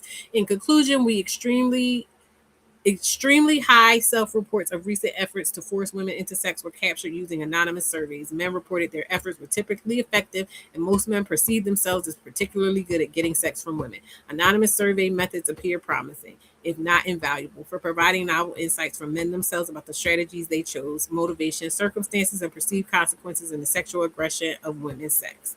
Most importantly, these insights will prove useful for making long overdue inroads into curtailing the deeply disturbing increases noted in these crimes.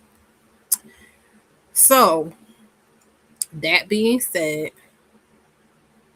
can I drop them? Absolutely. I couldn't remember whether or not you were in the Discord or not. That would be incredibly convenient, more convenient. It's an easy way for women to humble other women. Absolutely, like feeding a juicy steak to a wild dog. Yes, very much so. Thank you so much, Wellness Fair. You keep the relationship going to try to legitimize the situation and not deal with the trauma of being a victim. Where's my picture? Where's my fucking picture?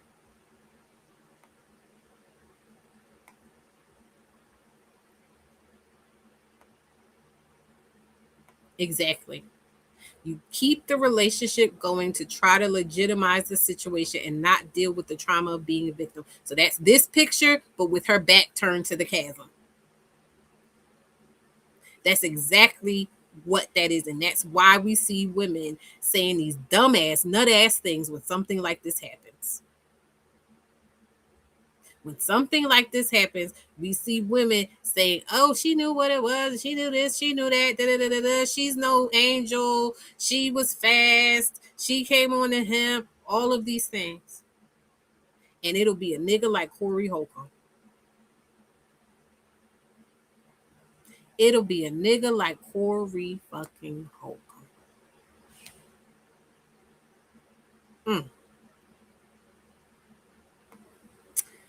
Well, I am going to I'm going to just leave the conversation there because it's really nothing else to say. It's really nothing else to say.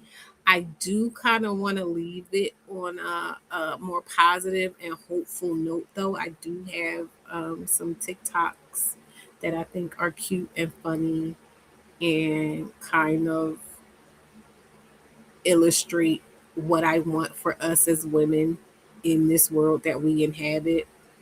Um, Cause yeah, this is some fucking bullshit. This is some bullshit, yo. This is really some bullshit.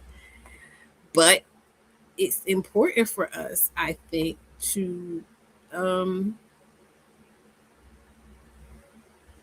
to be real about this shit. You know what I mean? Like to well, not this one.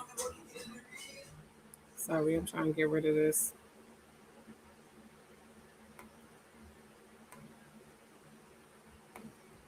I'm trying to get rid of this thing, y'all. It's important for us, like I said, to just be real with ourselves and each other about what's going on, and just know that like all is not lost just because it's sad and scary and devastating and disgusting and tiring. um we're still here. I don't believe my God put me here to suffer, you know.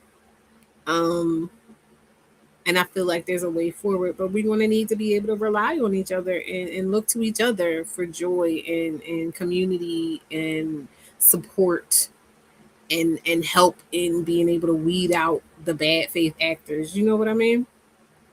But let me go ahead and find this.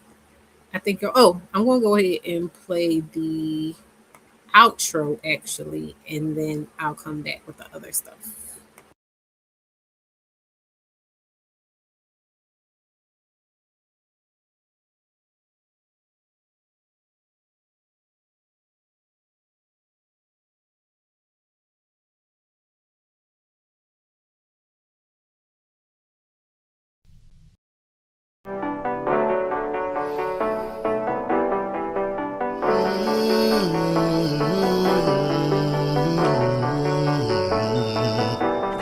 Roll smooth with a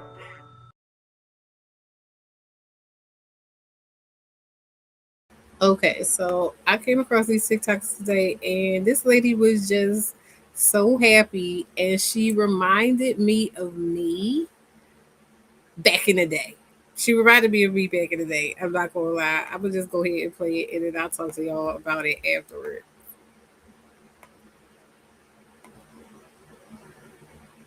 This afternoon, I had sex, and at one point, I was on top, facing away from him, and I was in a full-on back bend on top of this man.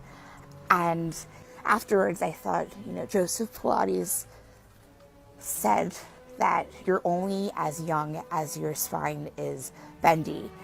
And I really can thank my Pilates training for helping me get into that position. So if that doesn't inspire you to try Pilates, then I don't really know what else to tell you. Let me know if it's the diagram of the position. I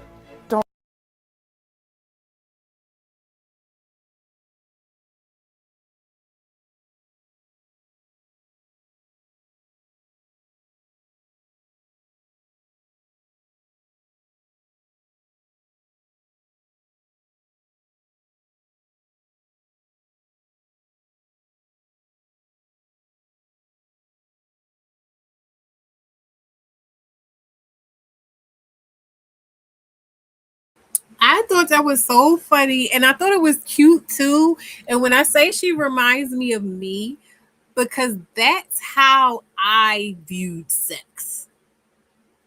That is how I viewed sex. I loved sex in a way that where it was just like I could be playful and I could try new things, and I would be like surprising myself and delighting myself through sex. And so when I saw her, just like, she didn't even say nothing about the man. She didn't say nothing about, oh, he did this and he was bending me over. She said, no, I bent over. And like, she's so amazed with herself and what she could do. And she took it, she's completely self-centered in her experience. Tell you exactly. She's doing the bending. She is her own joy. That's what I'm saying. Like, for me, it's got to be that or nothing. And the way these men are in this situation, the way these men act, like they're so fucking weird. They're always messing up the vibes. I'm glad for her though that she seemed to have enough of her situation. Who knows what the fuck he was thinking, because she's so in her own world and so in her own experience that she was exactly. That's what I'm saying. And that's something else too. Women got to understand, even if you don't want to believe that, oh, these men are so treacherous or whatever like that, in a general sense, we are the fucking unless you're a pillow princess. But she's a performer, and I'm a performer too. But again, it was for my own joy. It was kind of like, let me see what I can do, and let me see what I can get him to do, and let me see. Like, it was always one of these things where I was just kind of exploratory, in the same way I'm curious in regular life. It was just kind of, let me see what's going on here. What I had a curiosity around it, and a whimsy about it and everything, and I just felt that was really like cool and beautiful. And so I wanted to end on that note of like, if you want to do stuff, just make sure that you can be in that energy around it, that it's an environment and a person that doesn't prevent you from being able to have an experience that seems to feel like what her experiences are feeling like for her. So that was all I had to say. I want to thank Jazzy for coming up and adding to the conversation, her thoughts and her experiences. I want to thank all you guys for being here with me tonight and working with me through my dead one. I don't even know what the heck my problem is. I completely forgot that today was Wednesday. We almost didn't have a live. I would have been sitting around like, huh? I would have just popped up tomorrow like, hey guys.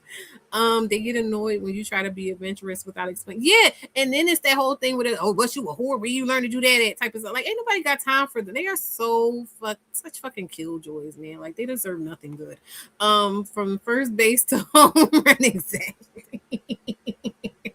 Exactly. Thank you so much, Mary. Thank you, Ami, Jazzy, Kenny. Wake Up was here earlier. Wellness Fairy. Who else was here? I'm rolling up to see. Malin and the Sapphire. Sana Love.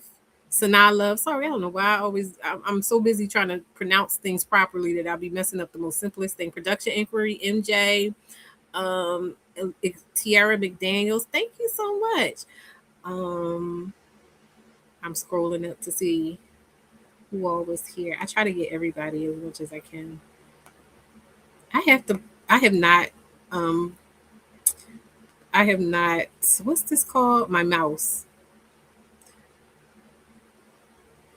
And yeah, I think that's everybody. If there's anybody I missed, I'm sorry. But I love all you guys, and I really appreciate you guys listening to me, and I'm glad that you guys are liking the content.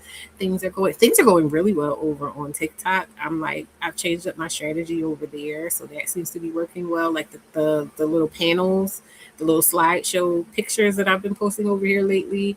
I've been posting them over on TikTok, and they're doing really, really well. So really well for me, but they seem like they're going to be the thing that's going to get me to kind of pop off over there. So I'm happy about that. I'm on my way. But I want to thank you guys. You guys are my core. You believed in me before everybody else. That will not and is not taken for granted. Also, quick question. I probably sometime this week will put up a survey. Well, not a question. I probably will put up a survey because I don't know where everybody lives, and I'm not going to ask you to reveal where all you guys live, but I want to see, because I want to start seeing if there's a way that we can do some meetups here in Philly, or at least one meetup here in Philly. So I'll look out in the community tab and or in the Discord if you're already in the Discord. If you're not in the Discord but you want to be, let me know.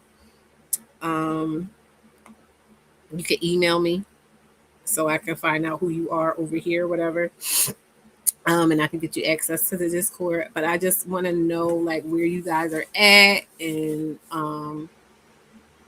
if you guys would want to travel or whatever, to see about meeting up and things like that. And it doesn't have to be right away, but like there stuff I've always wanted to do, and it would involve being able to commune with such smart, intelligent, kind, cool women like you guys. So she said, I used to join lives to get followers, but that's so exhausting. I'm trying to get back in the live stream because they're fun and I got a lot of, yeah, girl, what you mean over on TikTok? Let me know when you do. I'll come and be on your live. I'm okay with being on other people's live. I'm low key trying to get myself to a point where maybe I might want to do some lives of my own over there. But the problem is they always be talking about some, you violated a thing or whatever. So I don't know. And I don't care about, I don't feel like censoring myself. You know what I mean? So, but if any of y'all do lives over there, like the one KK that came over here, I'll go on her live sometimes. So if y'all have lives, I will definitely come over there and sit and chit and chat with y'all. So let me know. All right. Love you guys. I will talk to you.